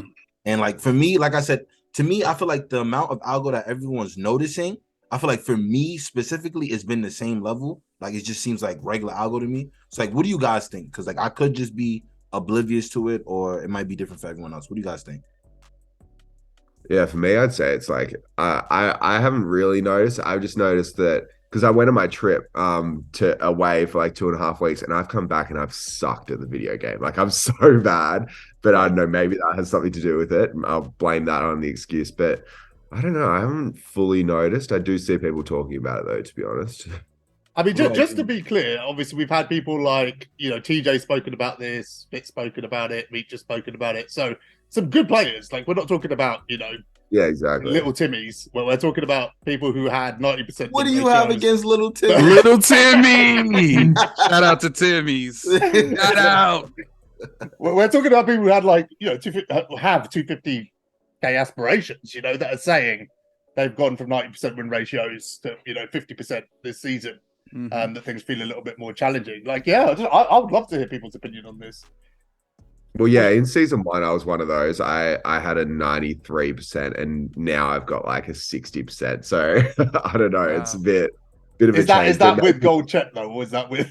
No. I think I've only lost like 2 games, so I can't blame that. I wish I could, but I think it does have something to do a lot with the cards too. Is the fact that like people are getting all these trophy case cards, which makes the team's more balanced, I guess. Like usually in season 1, I'd say I had a really good team because I was always also opening up packs and that sort of thing, and people were using not so amazing cards, which meant you could beat them a bit easier. You had that gap. Yeah. But I don't know. I don't know. What do you feel? Yeah, this is definitely my worst season unlimited wise, for sure, without a doubt. I don't know if it's something to do with me maybe just mentally not being in it, because like the grind just took over in my life too much, and I don't even care if I win anymore. I'm just here like to get points in unlimited. So if someone's cheesing me, I'm just like, all right, you got it, bro. You need this win way more than I do. I just need a couple points. So I've kind of like accepted that. I'm like, I'm not even gonna try. I haven't fully locked in yet. I might do so just to try out my team, because I haven't after I got into players. Like I was just going for the 6,000 points. There's also like the comeback kid like badge. I feel like people are underrating that badge. I feel like that kind of helps. Like I'll be up by a lot, and if I'm not calling my timeouts, then the guy has a chance to come back without a doubt. Like there is that momentum that Algo's with, and I think that goes into that badge. We've never had a badge like that really like helps you when you're down. Algo. It kind of forces. It kind of forces Algo if you think about it, because like I mentioned that I think a while ago early in the podcast talking about comeback kid and like takeover along the lines of that. That's also a good point you made, because who's to say when it triggers? Because it just says when you're down, you'll hit shots. So you could be down 20, maybe 25, and you still have a chance to come back. And this dude's, I've never thought about that. You just actually put things in perspective for me with mentioning the comeback kid badge, because that's literally what it does. Like, you're trailing, you're gonna keep hitting shots. You know, because there's a lot of times. Oh, my bad. No, please, Mos, go ahead by all means, man. No, I was gonna say, because like when I stream, if you guys ever in my stream when I'm like playing unlimited or anything like that, I'm not trying to shamelessly plug or anything, but I'll be playing and I don't like, I read chat the whole first 2-3 quarters. I'll be down, I don't even care, because I'm like, I'm gonna come back. Like most of my players have comeback kid. I think of like my clutch shooter is gonna activate all this stuff. And I'm like, I'm just gonna lock in the fourth quarter and I still have a chance no matter how much I'm down. So I think like that plays into my mind a lot. I always think about that comeback badge. I always think of my clutch shooters. Like I think of those little things. So I think maybe that's why I'm like programmed to that, but people don't realize that stuff, in my opinion. Yeah, I definitely overlooked that a lot. I'm not gonna lie, I definitely overlooked that a lot. What were you gonna say, Matt? Yeah, so I want to say this. I've been running more diamonds than anything because my win percentage has gone up, and I mean exponentially. You talking about me? I started 0-2, and I was getting popped, by teams where I knew I could beat. I felt like I could beat in my sleep. And then I made a little run, and then I kept on getting popped and popped and popped whenever I put my PDs and whatnot in. I really feel like that makes a difference. You know what I'm saying? And also concerning the algorithm in games, I have seen more often than not that out of the blue, and maybe I'm just I know I'm not the only one, but chat, talk to me about this. Have y'all noticed when you're winning, or even slightly winning a game, the other team, your opposition, gets team takeover out of nowhere? Like, how does that come? It's I don't crazy. understand. We still don't have an You get the explanation for stop, take. you block them, and I see he got team. I'm like, bro, I've literally haven't missed a shot since the first quarter, and I get a block on you, or you get one block on me. Now all of a sudden you got team take. Like, you cold, bro. Like, what is this? You cold. Exactly. Really cold, bro. The like, amount of times I've been dunked on and I got team take is hilarious. That's crazy. But like, there was a game where I went on a 10-0 run against somebody, and on my 10th point, I dunked on them, and they immediately got team takeover and beat me. I love your background, DBG. I was gonna say, is no one gonna comment about that? At first, I was thinking, what? I was so confused. They haven't said anything about like team take. Have they mentioned anything about team takeover in any blogs or anything? Like, I'm convinced it's random. So I think it is random. I think that actually is the mechanic. I think it just. Do you think they forgot to like have it? Like, do you think they purposely made it random, or did they just forget? Nah, there will be a reason. There will be a reason. We just, like I said, still the wildest thing I've seen. I've said this a few times. Is JD when the ref passes the ball to his inbound. Three seasons in. Yes, team take. 3 seasons in, and we don't know what triggered team take. Yeah, it's wild. So this is an interesting conversation for me, Algo. Right. So it absolutely exists in my mind. It's 100% a thing. The thing that's happened in the last week or so is I feel like I've learned to get around it. So last week we spoke about like rebounding specifically, right? Which is the thing that can drive you nuts on this game. Like, you can give up 10 offensive boards in a quarter in this game. That in itself just needs to be patched. That shouldn't be even a possibility to be happening when everyone's got competitive bigs in the game. But I changed things this week. I started to look at what I was doing. Like, why was because every game I was getting out rebounded. It was driving me crazy. Like, Lutz has the same issue. It was legit driving me crazy. Like, DBG's been on calls with me where I'm literally like losing my shit. So I figured it out this week, and I realized what I was doing. I realized what I was doing wrong, which was literally taking myself out the play by jumping. So as soon as that ball was like up in the air, I would click on the nearest player, jump, try and get the board. That's how I would go for a rebound. I switched that all to just getting in the right position. In some instances, I wouldn't even jump. I was still in a better position to get that rebound. So I changed the way I approached it. I also changed the way I play defense. Like, I stopped trying to jump lanes and focus on getting to the spot before attempting that steal. Because it's another thing that you do without realizing is when you jump the lane you miss, you take your player out the play completely. So between jumping on the rebound and the way I was playing defense, because I was trying to play almost like it was 2K22, where I think these things were way easier, I was continuously taking my players out the play. And since I stopped doing that, I'm 65-3 in clutch time online this week. You haven't faced me, so that doesn't count. But I popped you earlier in the year. That happened. Yeah, when I was using Sapphires. It still happened. Which, I was like, I don't want to offend him, but your eyebrows look weird. I was just thinking that too. I was like, wait, what? I'm just messing about on Zoom. Jazz. I'm just messing about. Let me see. Do it again one time. Let me see. Yeah. Jazz, I have a Yourself. question for you. So, like, you see how you said you changed the way you play defense? Yeah. So I don't know, cause like I feel like what I try to do now more on defense is I try to jump less, cause like you said, it throws you out to play. So what I've been doing, like what I do a lot, like with the whole closeout thing, I noticed that if you run out there to people and you don't jump or you don't hold like L2 when you move, and you just kind of like just holding the turbo button, but like you moving the left stick around, I feel like you get more stops like that because people are used to people jumping on like jumping on defense is probably the worst thing you could do in this game because you're unless gonna you get perfectly time it. Like unless you perfectly time it, there's like it's really nothing to do. Yeah, It's a exactly. lot Unless of- you're perfect position and perfect timing on the jump, you will There's take so many yourself out the play. 3-point fouls as well. Yeah, Mhm. that's Like, the other thing. jump and then you foul. I'm like, oh my god, The that's game- insane. In the defense of 2K, the game is programmed to not do that. They clearly don't want us hawking lanes. Yeah, they Yeah. don't. Yeah. Because Yep. then you also I noticed this too on defense. Every time you press square on defense, it takes away an adrenaline bar, and then it becomes harder to get steal. So if you spamming, the steal button with that same player on that possession, and they still got the ball, and you have no more adrenaline bar, you're not gonna get the steal no more. Getting out of position really hurts you in any game. I've lost games because I inadvertently or accidentally got out of position where that was jumping or try to bait a steal or whatnot. And that's why animations and namely badges matter, especially this one right here. Box out beast. If you can't see it, it's probably a little hazy, whatnot. There it is right there.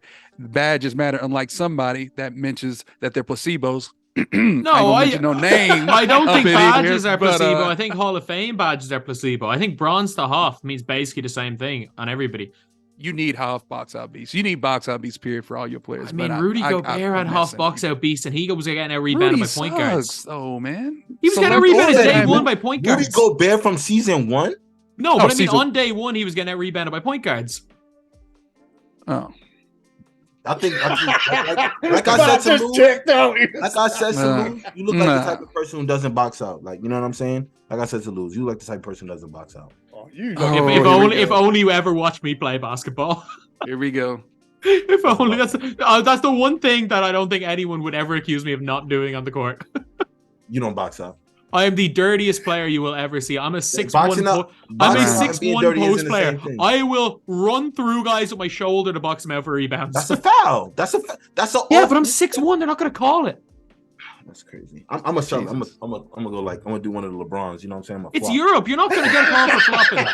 We're not in America. You're not gonna get a call for flopping here. If you flop and a little guy hits you, it's get up. You're big.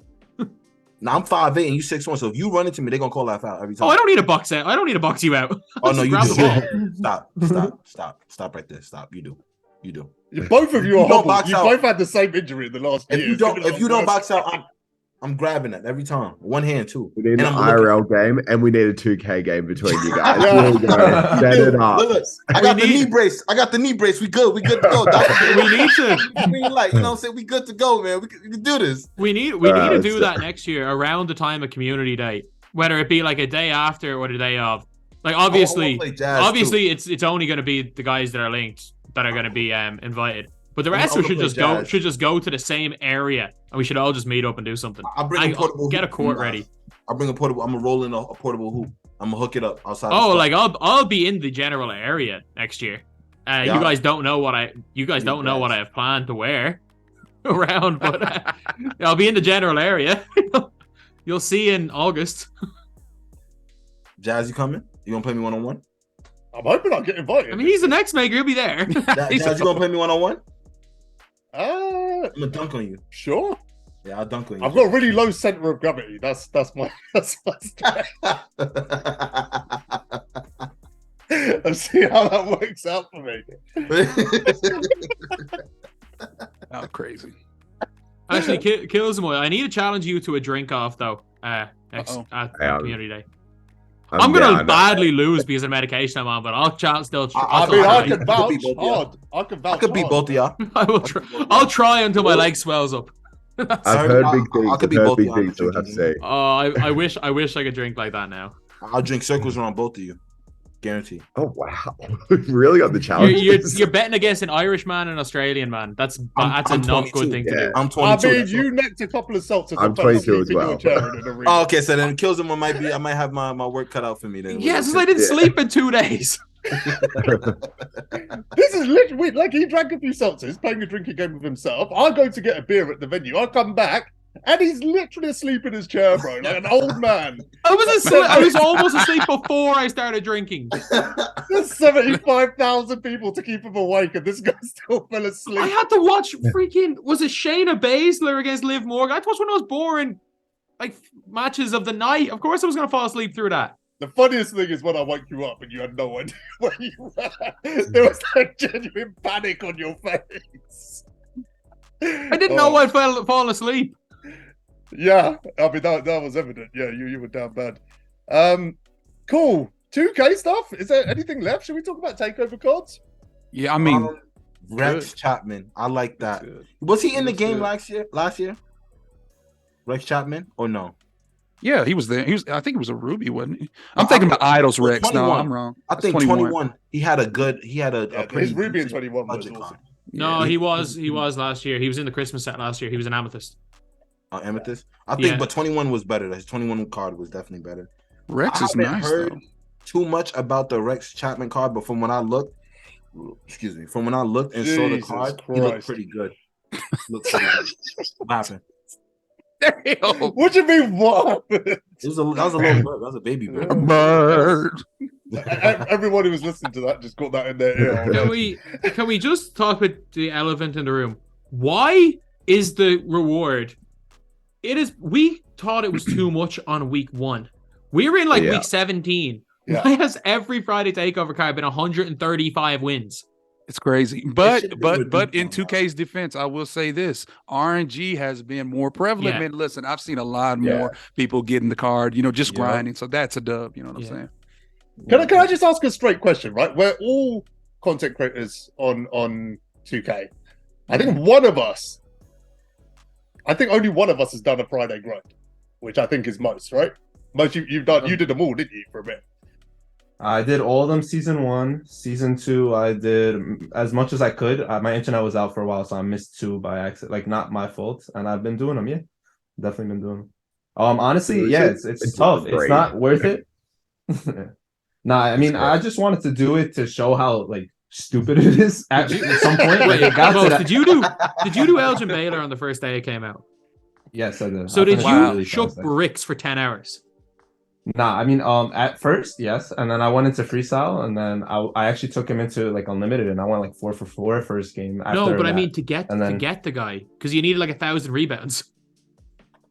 I don't remember actually, to be honest. I don't remember how bad it was, but I blocked it out. Guess maybe, or unless I was playing, unless I was just playing defense. I don't remember. Completely. Yeah, I don't remember anything about that. Yeah, but I got him pretty fast. I did it within I did it pretty fast. What was I gonna say? So the takeover grinds, thankfully the RNG is better because season 1 I did every single Friday grind plus Tuesday grind and never got any of them in RNG. So do the math on how many games that is. I never got a single one. Now I'm getting them way more often. I barely have to do the Friday grind. I don't think I've had to do it the last one. Hopefully I don't have to do it with Rex, but I probably will now that I'm talking about it. But so that was good that they fixed the RNG. That's the one thing we were saying, because as long as there's an other alternative, that was the good thing. But one thing I don't understand is the agendas for Kevin Johnson. They made it a hollow if you actually did it the agenda way, and they never did it again. It should have kept going that way. You should have gotten a hollow if you did the agendas. Oh, did they stop that? I thought they did keep that. They only did it once. Wow. They did it one time, and everyone was like, this is amazing. And they should have kept that going, because then you could tell if someone did it or not. They've done the agendas in limited and stuff. I mean the hollows for the limited, which is cool. but still, I want to know that this person got it from agendas and this person did. Like, I don't know, it's cool for me or It's a whatever. hollow too, bro. Which hollows Yeah, is OP. I still think with the takeover grinds, the Fridays especially, instead of win, make it play. I mean, I know RNG has been prevalent, and in 2K's defense, that is such a dub. But just make it play at this point. You know what I'm saying? I mean, win 35 clutch times games is crazy. Win 35 triple threat games is crazy. Win 25 TTOs is crazy, y'all. Clutch time unlimited the same way. Win 15 unlimited is crazy. Yes, we're going to get in those modes, or most people will get in those modes, but not everybody has it like that. You know what else, Matt? The cards just aren't at that level anymore. Oh no, exactly. Do you know what I mean? Like there right. was a time where you could almost justify it. I mean, it's still hard because of the amount of games involved, but you could almost justify it for one of the best shooting guards in the game, one of the best power forwards in the game. But now, I mean, it's very close to becoming completely redundant in the game. I agree. You look at the disparity here. If Rex Chapman was at the level of 2K21, Terry DeShinger, the dentist, and that type level, then yes, you could justify the grind. Unfortunately, you can't in this instance. You make a great point there. And I feel like they trolled the Rex Chapman. I'm like, okay, you're gonna make him point guard eligible, cool. Why are you gonna give him a bad dribble style? Like, come on, man. Like, he has all the his badges are really good. You can't. I'm extra sorry about this. I really want to make this a point, and people keep saying why do 2K give X player X SIGs? Every single card in the game right now is an exact copy and paste of their card in play now rosters. So it's not 2K giving them bad SIGs for their MyTeam cards. It's that they don't have good SIGs in their play now rosters. Making it a MyTeam card if you're just going to copy a play now card. It's MyTeam. It's a fantasy game mode. But then you get to the stage where every single card becomes a fantasy in October and November and December, which is like, if you're going to say that, then why not just call every card Mamerto from day one? Call every card what? It's a joke. You don't get the joke. It's the N. There was a joke game called N Basketball, the fake 2K, and every player was named Mamerto. You might as well call every player might as well be the bald dude with headband that plays sits on the end of the bench at historic rosters. A better example of what he's saying is just like endgame. Yeah. But it's like Ricky Davis. I didn't say crack it, like give him like super, but like give him something decent. Like you could give him like the worst of the best dribble SIGs. Like you don't even have to give him Pro's fine. Pro's the second. Pro's okay. Second best dribble style. It's okay. But like if you're saying Pro's bad, then you're literally saying Michael Jordan dribble style or bust. So is that what? Okay, so what dribble style does Grant Hill has? Because I was using Pro. Grant Hill is Pro. I don't like it. It just feels like there's no point in giving him playmaking badges. I don't like it.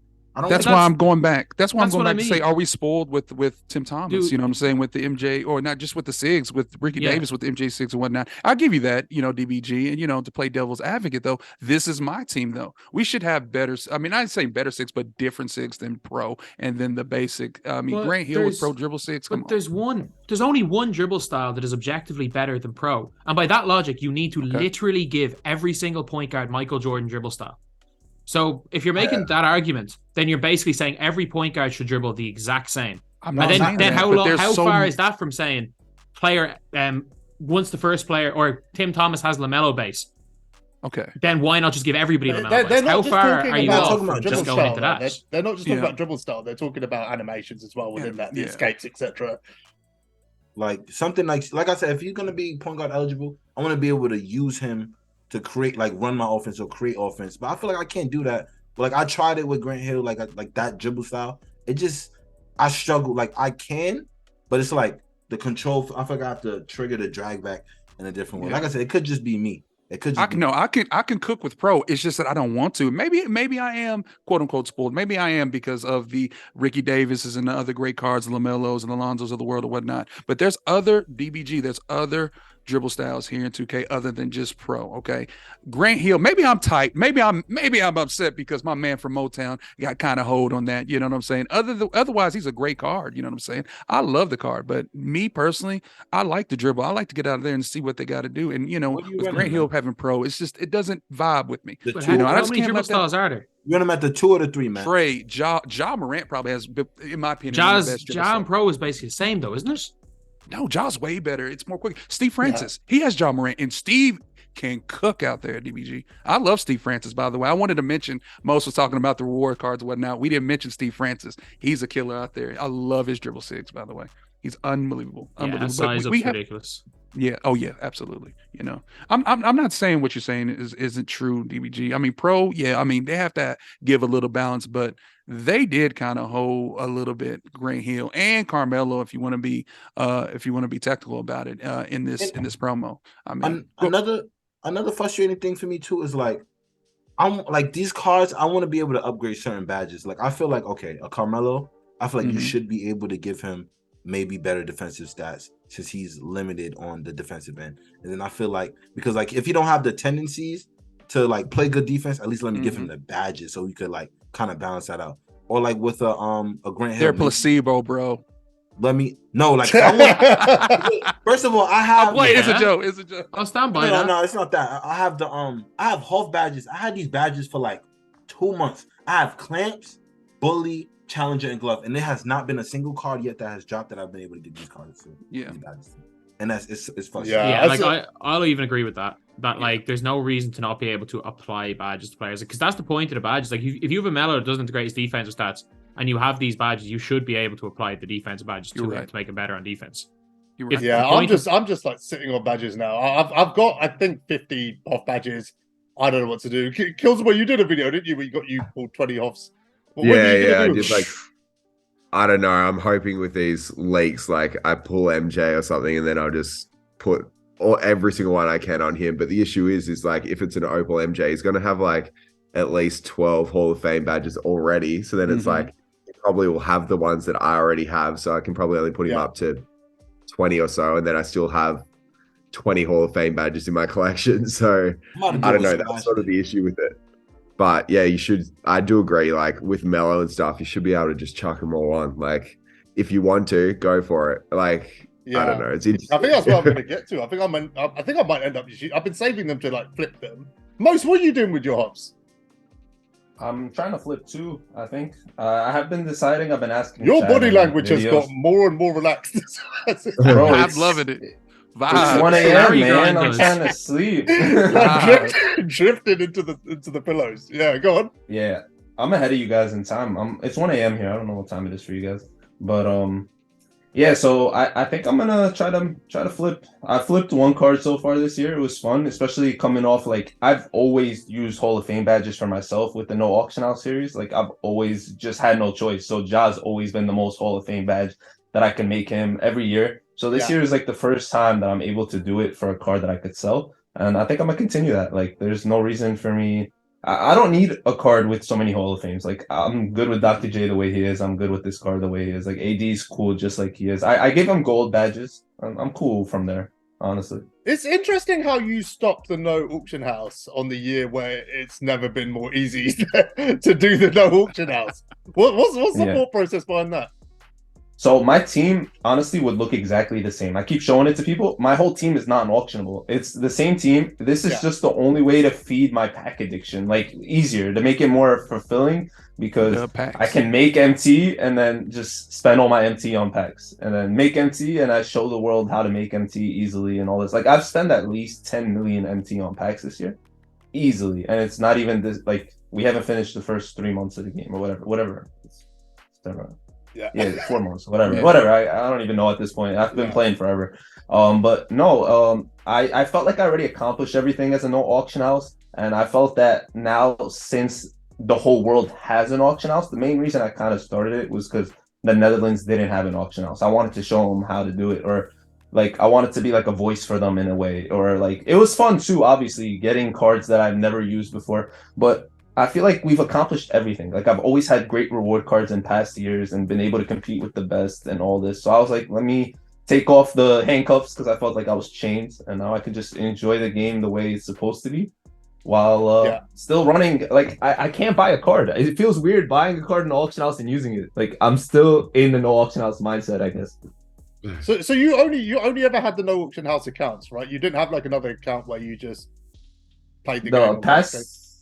The past 2 years, I feel like no auction house taken over completely. 2K19, I had like an all money spent, and that was once I did my taxes that year, I remember very well. because I wasn't really like making like crazy money on this or anything. I was like, bro, how do I spend this much money? What is wrong with me? I'm never doing this again. And then I started like, I started no money spent in 2K19, but then I took that into 20, and then I remember I got to like go collector level, no money spent. I was one of the first. I was mad excited, all this. And then I was like, how do I challenge myself more? It's always been about how do I challenge myself more? I want to make this harder on me. And I've always been in that mindset. And then this year I was like, let me make it a little easier and use the auction house. So yeah, it's definitely it's interesting to see it. We have the same reaction every time we see you go in the auction house.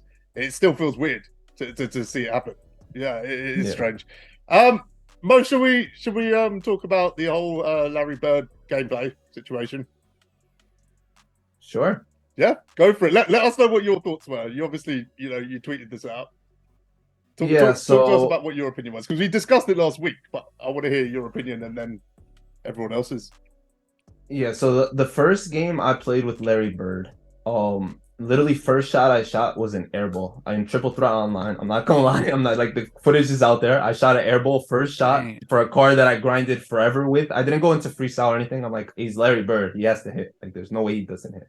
So I go in there, airballs first shot. Then I'm like, okay, this shot is so slow. It's like literally the slowest shot I've ever used in any 2K ever. And it's Larry Bird. You don't expect that. Oh, maybe you do, but like not a dark matter at the end of the day. So then the second shot is green. So now I'm like, all right, I got it. And I start hitting and I'm like, yo, can I shoot the range? I start going half court, all this. It takes me a while to start hitting. But no, the card, he has the badges, you could say. He has this, but it's clearly the SIGs. And I've never been a guy that says, yo, SIGs are important. Like, I know that's other people's jobs to do. It's never been my job. But no, I can tell SIGs are definitely important when it comes to this card. Like his animations suck. His like all this just sucks. Like he's not good. He's like literally not a good card, and it sucks that I've grinded all this time for him. So like that's all awesome, but the point I was getting at is the whole conversation surrounding should you grind the card and get out the first gameplay. Oh, yeah. That's what I thought you were going at, because I was like, we didn't really talk about this. I don't know. Yeah, no, we had we spoke about it a lot last week. I don't know if you heard it. Yeah. I want to hear it from you exactly what your thoughts are.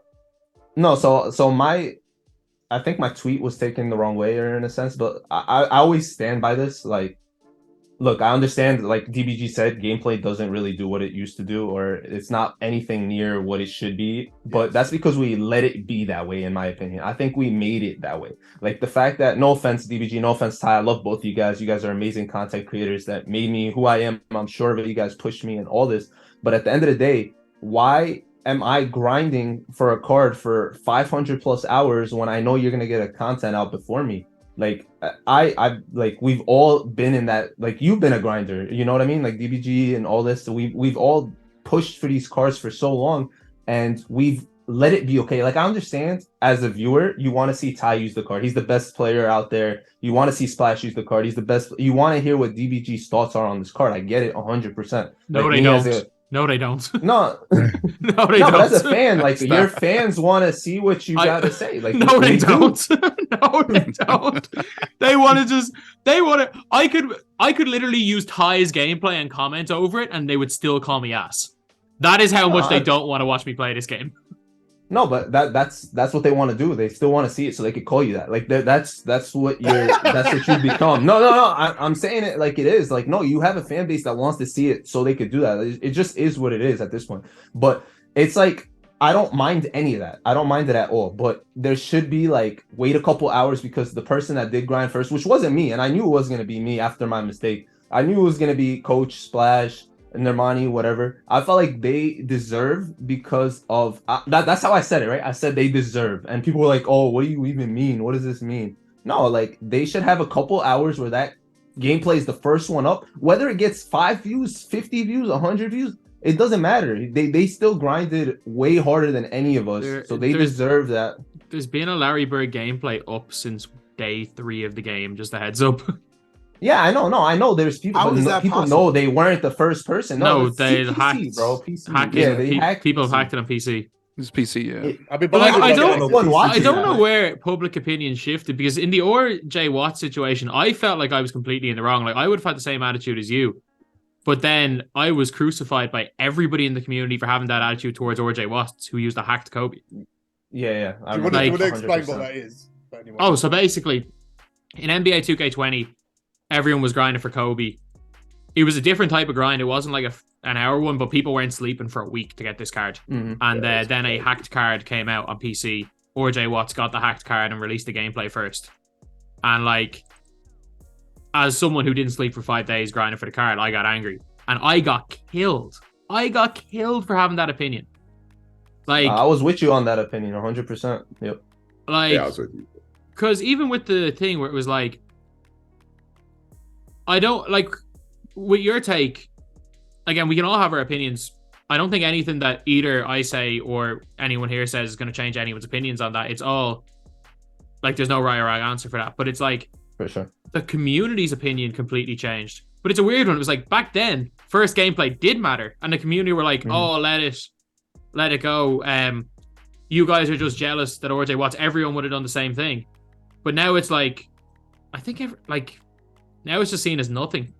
And now people, now the opposite opinion is, I think I've worded this really badly. Now the prevailing opinion in the community is the opposite.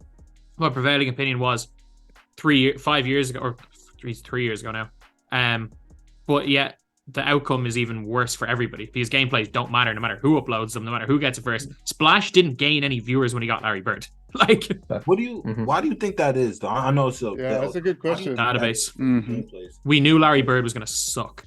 Yeah. No, not even. I'm just talking about gameplays in general because I used to like doing them, but then I feel like it got too competitive at a point. But like, why do you feel like the viewership isn't doing the same like how it once did? There's a lot of creators that have just outright just stopped. Killzamoi used to do gameplays, right? I used to. You don't anymore. Basically, outside of Legacy, you don't do any gameplay, do you? Well, yeah, it's because I always tried to be like first doing them, but then I would do my pack opening and then I'd want to do the video after. But in Australia, the packs come out at 3 a.m. So then I'd do that video, get done by like 6 a.m. Then I'd have to do another video and then I was just dead. So that's the reason it sort of stopped. But then, yeah, the viewership went down because as we're talking about the database and that sort of thing, and people were like DBG and stuff respect the hustle 100%, like getting the videos out in a heartbeat. I had to compete with Ty, and that's the quality of my videos dropped because of the fact that I was competing against Ty and Nate. Yeah. I was competing against two people. I think I want to say that I think the reason why gameplay videos, especially for cards like Larry Bird and such, has went down is because, let's face it, guys, a lot of people unfortunately are not going for those cards. Yeah, I mean, I don't even think they know. Like, we're at a point where, like I said, not to knock anybody, but once we got certain types of gameplays where they're showing you the tendencies, the SIGs, and what to look for.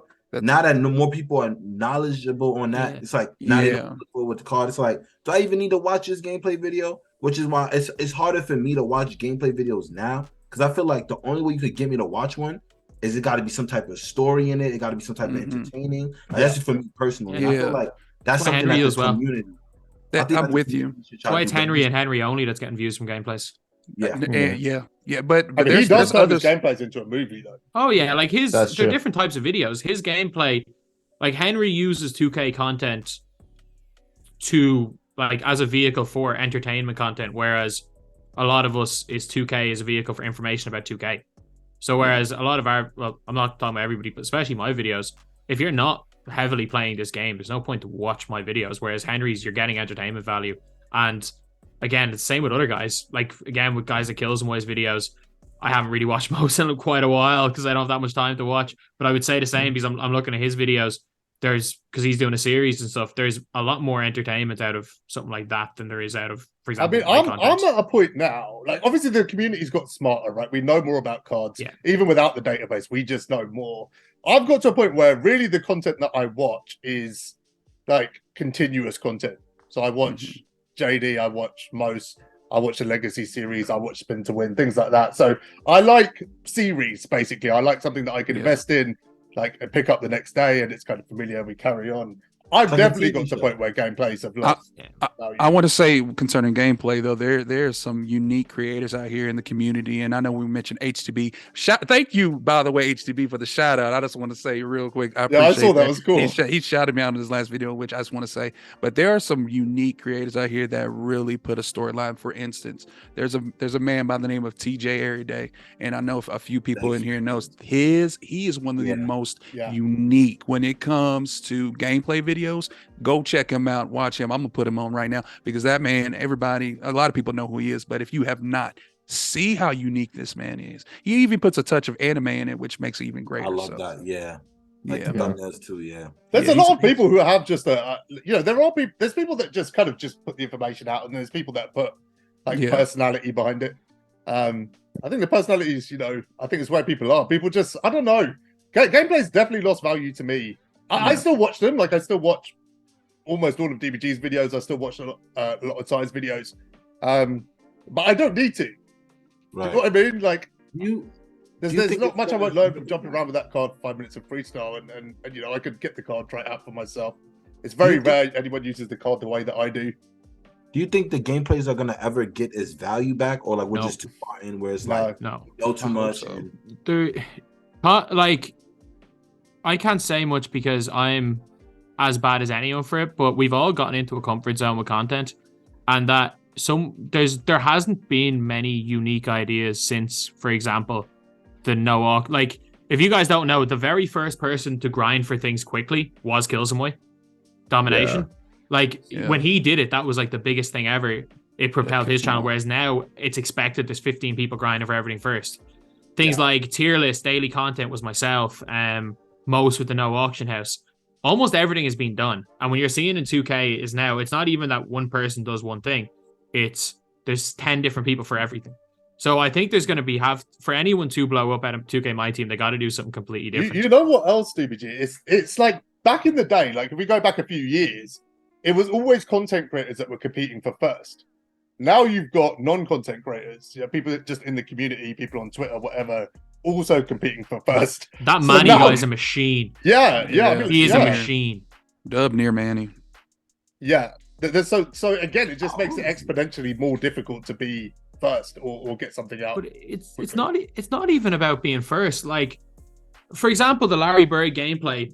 The one video that I think would actually blow up from the Larry Bird gameplay is if someone made a 25-minute video documenting every single thing from day one until now, documenting all the little bits and pieces, talking about it like it was a story, entitled like how I completed NBA 2K23's hardest challenge, and like documented the whole thing in like a way that a lot of other gaming channels are doing, and different niches in different games where they might spend like a month doing something and make that one video and make a kind of story about that. Whereas MyTeam creators, and again, I'm the worst for it. I'll put my hand up that I'm the worst for it. It's been kind of the same thing year on year on year.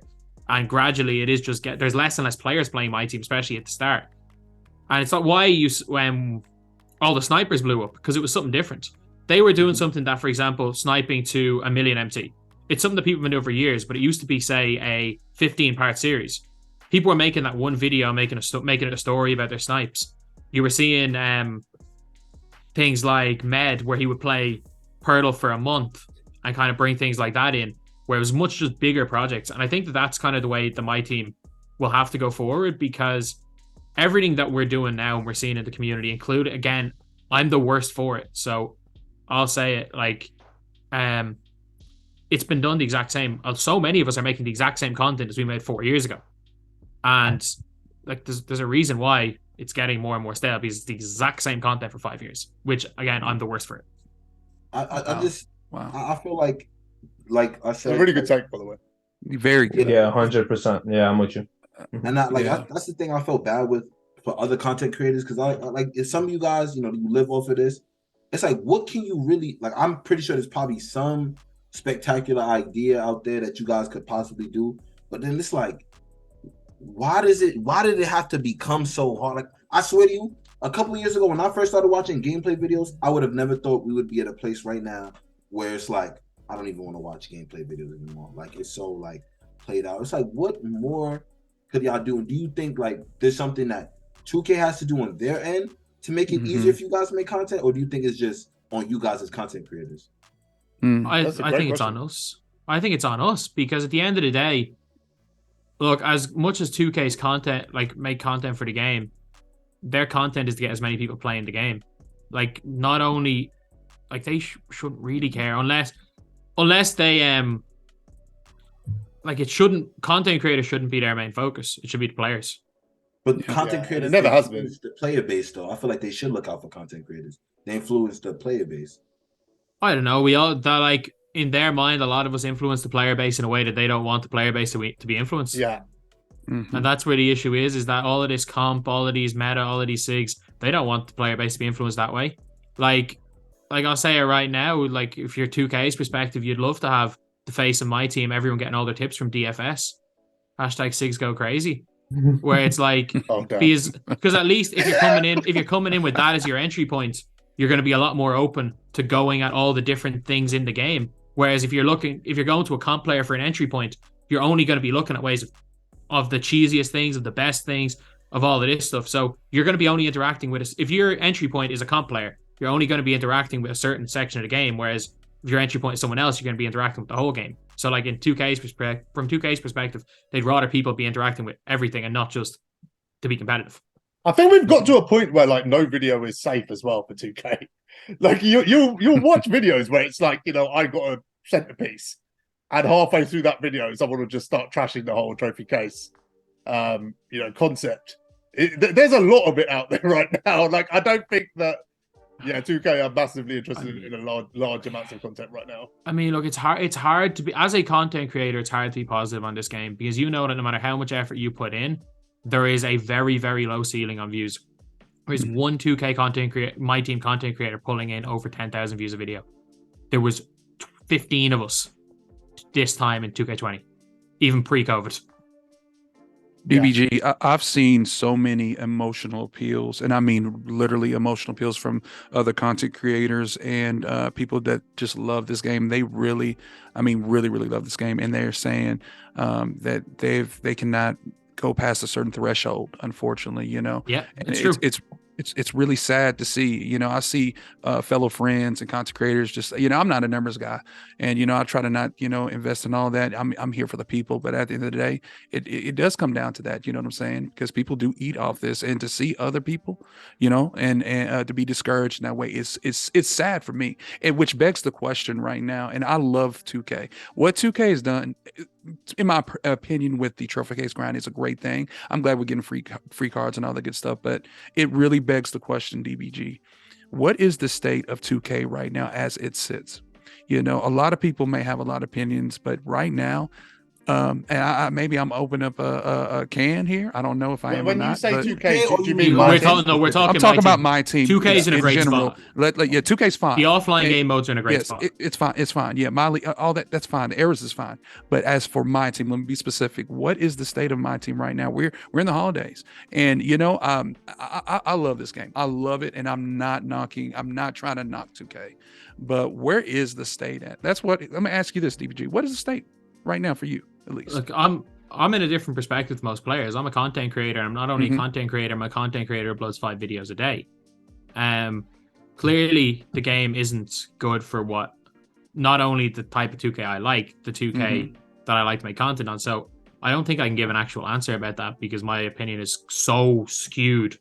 I mean, my opinion is going to be, my viewpoint is going to be so skewed based on personal preference that I can't give an actual opinion. I would love to be able to see the numbers, to see if anything that I've argued is accurate, if anything I've argued is wrong, because at this stage, my viewpoint is so skewed that I don't think I can give a non-completely biased answer. Yeah, you're right. Pretty much everything I've heard about, the kind of state of MyTeam right now is very, very speculative, and most of it you can provide an argument to one way or another. Yeah, just very, very easily or quickly, to pick something apart. Me and DBG were talking about this the other day. We've been talking about the fact that EU servers are, were dead. They're not anymore, by the way. It hasn't taken. They are on Xbox. You still can't find a game there. Really? Yeah. But yeah, like on PS, it's been fine. But there's no denying for the first 2 seasons, it was incredibly tough to find games. And one explanation for that that's been put out, and probably the only explanation for that has been put out, is the game is dead. There's less people playing the game. That's why we can't find games. But as soon as you push past that narrative that's being put out there, because that's what it is. It's influencers putting out that narrative, which other people then pick up and run with. And that stuff has an effect on how everyone feels about the game. Right now, I'm playing a dead game. You know, it starts to have a knock-on effect and a ripple effect. Whereas no one really provides that counter argument. Like a very simple argument to that is all of us are playing offline way more than we ever have, right? Like last year I would play Unlimited and TTO, maybe a bit of clutch time. Now I'm playing 200 games of TT offline this season. I'm playing 100 games of clutch time offline this season. So people who were spending 80, 90% of their time online are now spending 40% of their time online. So it's now that's a very simple argument to why, you know, the player base is way down on online games. There are less players playing like that. It's just to the extent. It's just what extent there are less players. Like, do you know that, or is it speculation? I mean, do you know it? Like, is it a fact? But no, but like the wait times have quadrupled from last year. At best, quadrupled. So unless you're playing everyone's playing 5 times as much online, you would think that players playing double online that it might be halfway. But at the same time, you're looking there's less players in the auction house. We're getting cards that are becoming extinct quicker. So let me do. There's less people opening packs. At least you can guarantee there's less people opening packs. So you said there's less players in the auction house, yeah? Yeah. Cards are becoming extinct. I'm not saying now, but at the start of the year, the cards were extinct in 3 days. Kareem is the only card I bought at the auction house this year. That's also an explanation. It doesn't mean I'm not playing the game because I'm not in the auction house. I don't need to because the trophy case exists and takeover cards exist. I would love it's just so easy to pick. I would love to see the numbers, but I would love to see numbers, but that is the one thing that I can almost guarantee is that there are less players playing MyTeam. Because if there weren't less players playing MyTeam, they wouldn't have given us some stupidly good events compared to last year. Like the amount of ridiculous stuff that we've gotten this year. Why wouldn't they have given that to us? That's a good question. There's no if this game if there was a bunch of people playing this game and it was alive, there would not be a situation where we're getting 596 overall free pink diamonds and a 97 overall free Galaxy Opal. They did the same event last year. Okay, the headline cards were turned down a little bit, but they literally did it last year. In April. Yeah, but they did it. Because it had good... What was the incentive then? But also they didn't do the event. In April, they went 95, 96, 97, 98, whatever it was. But those cards that was the stage where we were getting Dark Matters for 20k. Was when we got the final one. But it's like... But the headline was the best shooting guard in the game at the time, arguably. Yeah, but like this time last year, we weren't seeing 5 pink diamonds in a week for free. But that's the point of video games. It's supposed to get better by the year. And I feel like what they're doing now is just improving the game. I think that's why they have these better events. And something, I think Jazz is the one who always says this. The things that we get in 2K is 9 times out of 10 things that they've done in the past, you know, but they're just we would request reruns. But look, the thing is, 2K came out the gate and said we want grindable content first, right? That's been their message since day one, before they saw how many games were sold and what the player base was like and all of this stuff. Day one. And they've just kept that message. That's all they've done. That's why we've got this content now. It's why we're going to get another Galaxy Opal at the end of it. It's why we got beyond level 40. They're still driving they're driving game time. That clearly seems to be their key motivator. And I want to point out why. Because the question was answered like this week.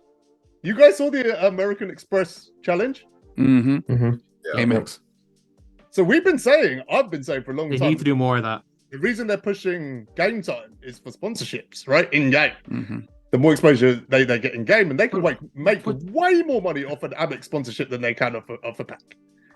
But that, at the same logic, you're saying game time. But like, if one person spends 1,000 hours playing the game, where 1,000 people spend 1 hour, they're going to make a hell of a lot more money if 1,000 people spend 1 hour playing the game. In terms of those type of advertisements.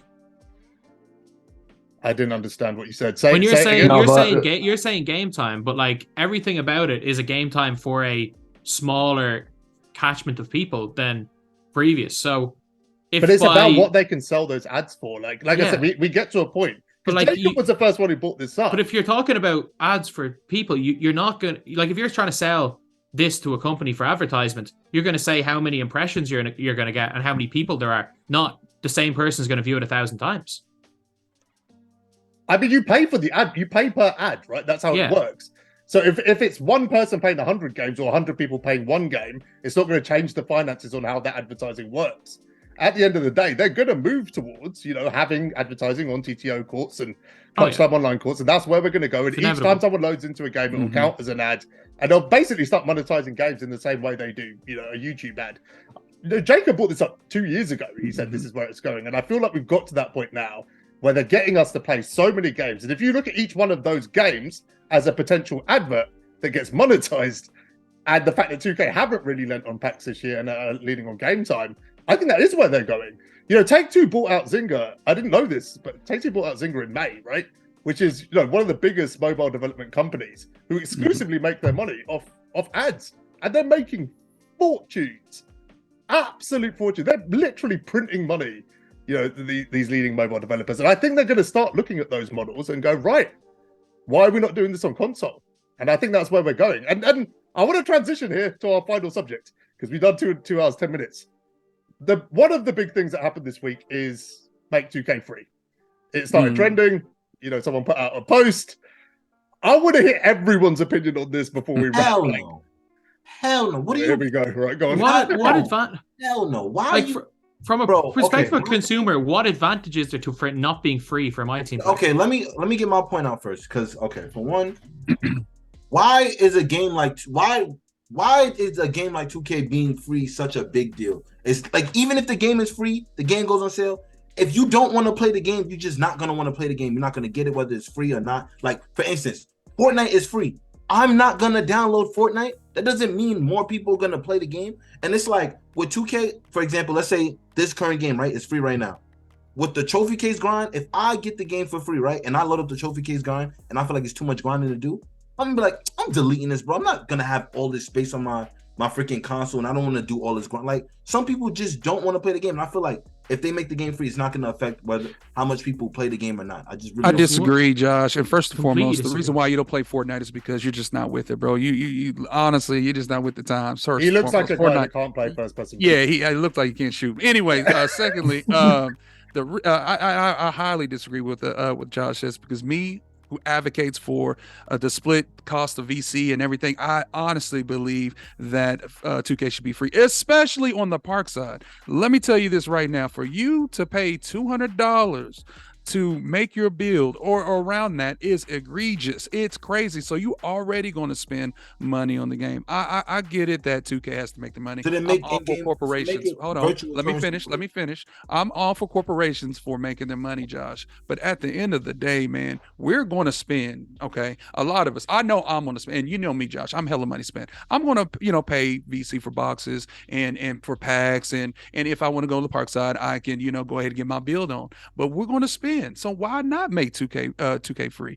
I think it would do a service for the little Timmies and the little Jimmys. What was you saying, Josh? I had to say that. I was just saying, like, all right, with those points being brought up, all I would say to that is then make VC free. Like, instead of making the whole game, make VC free. Because they gotta make money, bro. Twice the amount of money from microtransactions they do from game sales. Yeah, way more. Than that. 2K has to make money. Way more than. Like, yeah. Can we round this out, John? Could you explain to us exactly how free VC would work? Can you just explain it to us? Free, no, but my thing is, boom, look. I don't know if y'all remember this back on like current gen consoles. Like, I remember when you wanted to upgrade your player, and like it's similar to it's gone already. Remember they had MyTeam points? Not MyTeam points. They had what they used to call it? Skill points. When you want to upgrade your player, and it was like an offline player that you couldn't go online with, and like 2K13. You had currency, but it wasn't online currency. You remember you could earn it like that? That's what I'm saying. Like, players I was able to upgrade my player playing offline. I'm saying something like that. They got to make money. That'll never happen. So you don't think so? Okay. Ever. If you don't think if the virtual currency in the game is free, more people would want to buy it? Like, because like I can make. Of course. If I can just print money, of course I'd want to buy it. And then, like, maybe free. Of course, I buy hybriding if it's free. The only currency, maybe the only thing you could add on the game's like a season pass or something like that, like to give you a boost. So when you grind like something like that, like a similar to like a Fortnite instead like a battle pass setup. But they still need to make sales, and VC primarily is their breadwinner. Play the game like that. Hey, Most, what do you think, man? Make 2K free or not? Look, so I think anyone who's gonna actually play 2K like the way they want us to play it or whatever already bought 2K. It's December, so everyone already either bought it that's gonna have it at least after the holidays. So that's why they usually put it out free, maybe in like February or whatever. I don't remember exactly, but they always put it out free in like March, February, around there, Haven't in which years. is perfectly. It's been Yeah. years since they brought 2K. It's since 2K20 they haven't brought it out for free. Really? No, I feel like every year they do. Maybe it's a little later, but they always No, do they haven't. for at least a month. No? They haven't put it out as free on a non-paid subscription platform since 2K20. Yeah, 20 was the last one, but it's as good as free at times. Like we've seen it. $4. Yeah, sometimes it goes It cheap. does. Yeah, I mean, it was $30 like a month ago. So my thing right now, if you make it free this moment, it's kind of like, bro, I spent $150 on this game, $60, $80, whatever. Like some people already just bought the game, so maybe it's too late now. I don't see it as bad in the future, but let's go to this whole VC situation, right? So VC shouldn't be free. That's first of all, Jack. Someone had to say I it. don't know how I have to say that. No. At all. But what I could say is maybe we get rid of MT, because when the way MyTeam was introduced a long time ago was all VC. I don't know if anyone played MyTeam in 2K13. MT. It was like VC. 2K13 MyTeam. You sell your players, you get VC. I remember. Yup, used to sell players for VC, used to buy players for VC, and you got VC for playing the game in MyTeam. So why not go to that route? Like, Do you that want to takes out the know whole. the answer to that, Mose? Do you know why they won't do that? Well, Because they've already got a big enough problem with MT sites that if they make VC the primary currency in game as well, and VC could be transferable from one person to another, It'll become it will kill I don't VC know. entirely. It'll become people. I People will be thought- farming VC in MyTeam and selling it to people for their builds. You're right. I thought it would be better because now you get rid of the whole MyTeam sites situation, and now you just. Nah, have they would VC. just But I see become what you're VC No, saying. I think a sites. VC site. Yeah. Which is a That bigger makes problem. no, Yeah, that makes sense. That makes sense. it's really interesting you say that, Mose, I because didn't think of that. I've looked at this 100 different ways, right? Specifically the MT site issue, and there isn't a solution. It's actually a disaster. I've tried and tried. There's only one solution, and it's making VC as worth it dollar for dollar as MT. That's impossible though. It's- but yeah, I agree. But like, or make it so that it's so basically impossible. making it so that cards are so cheap in VC that the market's so flooded that you're like, oh, I'd rather just pay $10 for loses VC value. instead of $7 for MT for these cards. Yeah, Like I think it's a no-brainer, by the way, that a card should be cheaper to get VC than through MT, right? Like that is just a no-brainer. But yeah, If they- there's the economics of it. I don't know if it But works. if they wanted to put out, for example, Michael Jordan, you know the Paul George card that was 200k VC. If they made him 75k VC but untradeable, I think that kills the MT sites, because if he's untradeable and he's such a low percentage in packs, that card is 1 million MT on the auction house because he's first opal. Or you can spend $20 and buy him a VC, which is cheaper, and get him untradeable with that trade-off. Well, 2K have done the one thing this year they can do to really hurt the MT sites, which is for the first 3 or 4 months make the best cards in the game free. That is the best. It didn't do anything to hurt them. I'll tell you Yeah. that much. It was only really that I'd imagine the Tim Thomases of the world that got people even looking at illicit stuff before that. Wilt was 1.5 million MT. Wilt Yeah, every headliner was over 1 million MT the first day they at came the out. start, yeah, it was crazy.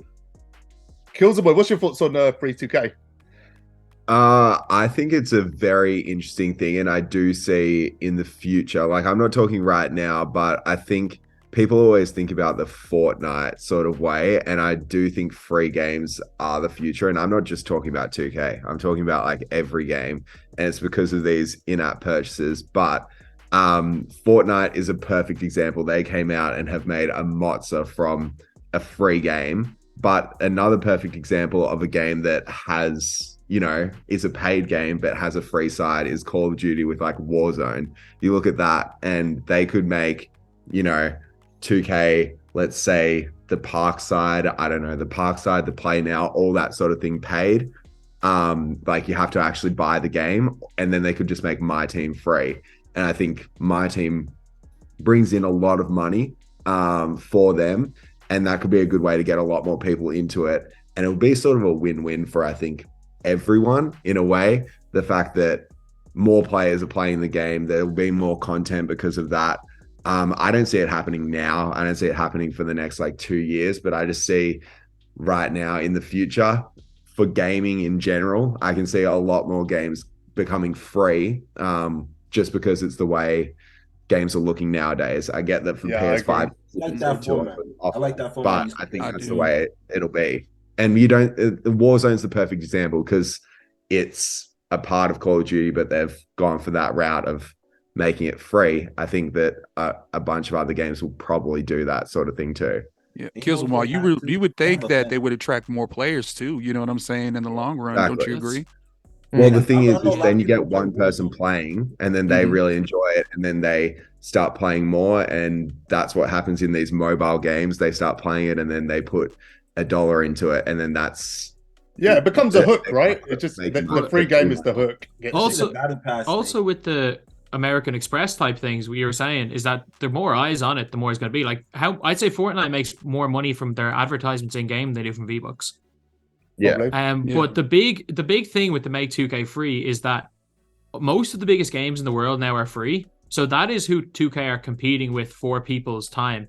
And imagine being a 15-year-old and you're trying to play video games with your friends. You've got Warzone, which is free, you can play with them. You've got Fortnite that you can play with them. And I'm not sure if there's any other free games. Or you have to go to your parents, buy the game, and then ask for $100 to make a player to go play with your friends. So you either have an alternative that's completely free that you can play. Obviously, cosmetics are cosmetics, but you can have fun with your friends completely for free, or you're spending 200 quid. And even if the game was free, you're still spending 100 quid just to even get your guy above a 60 overall. So it's the reason why, even on my team, you're not playing against squeakers anymore. There are no 12-year-olds down the mic cursing you out like it's a Modern Warfare 2 lobby, like there used to be back in the pandemic or even before that. It's like the age bracket of people that play 2K, whether it be Park or MyTeam, is way higher. Squeakers. Kids. Little Timmys and Jimmys. Like the age bracket has gone higher. Like the people that are still playing 2K now are people that have played 2K for years and have grown up on 2K. But young people, like, it used to be like when I used to go to basketball events in Ireland, it would be like the 12, 13-year-olds that would be watching me. It's now the opposite. It's now the 20, 21-year-olds. The 12, 13-year-olds not only don't know who I am, they don't play 2K. The cost is too... If they play 2K, they're playing Play Now or My League because the actual cost of playing, especially Park, is so high. Like, the cost is so high that they just don't play it because, well, they're not going to be able to afford it. Or if it's a group of 5 friends, at least one of the friends isn't going to be able to afford it. So then they all play a game that all 5 of them can play, which are the free games.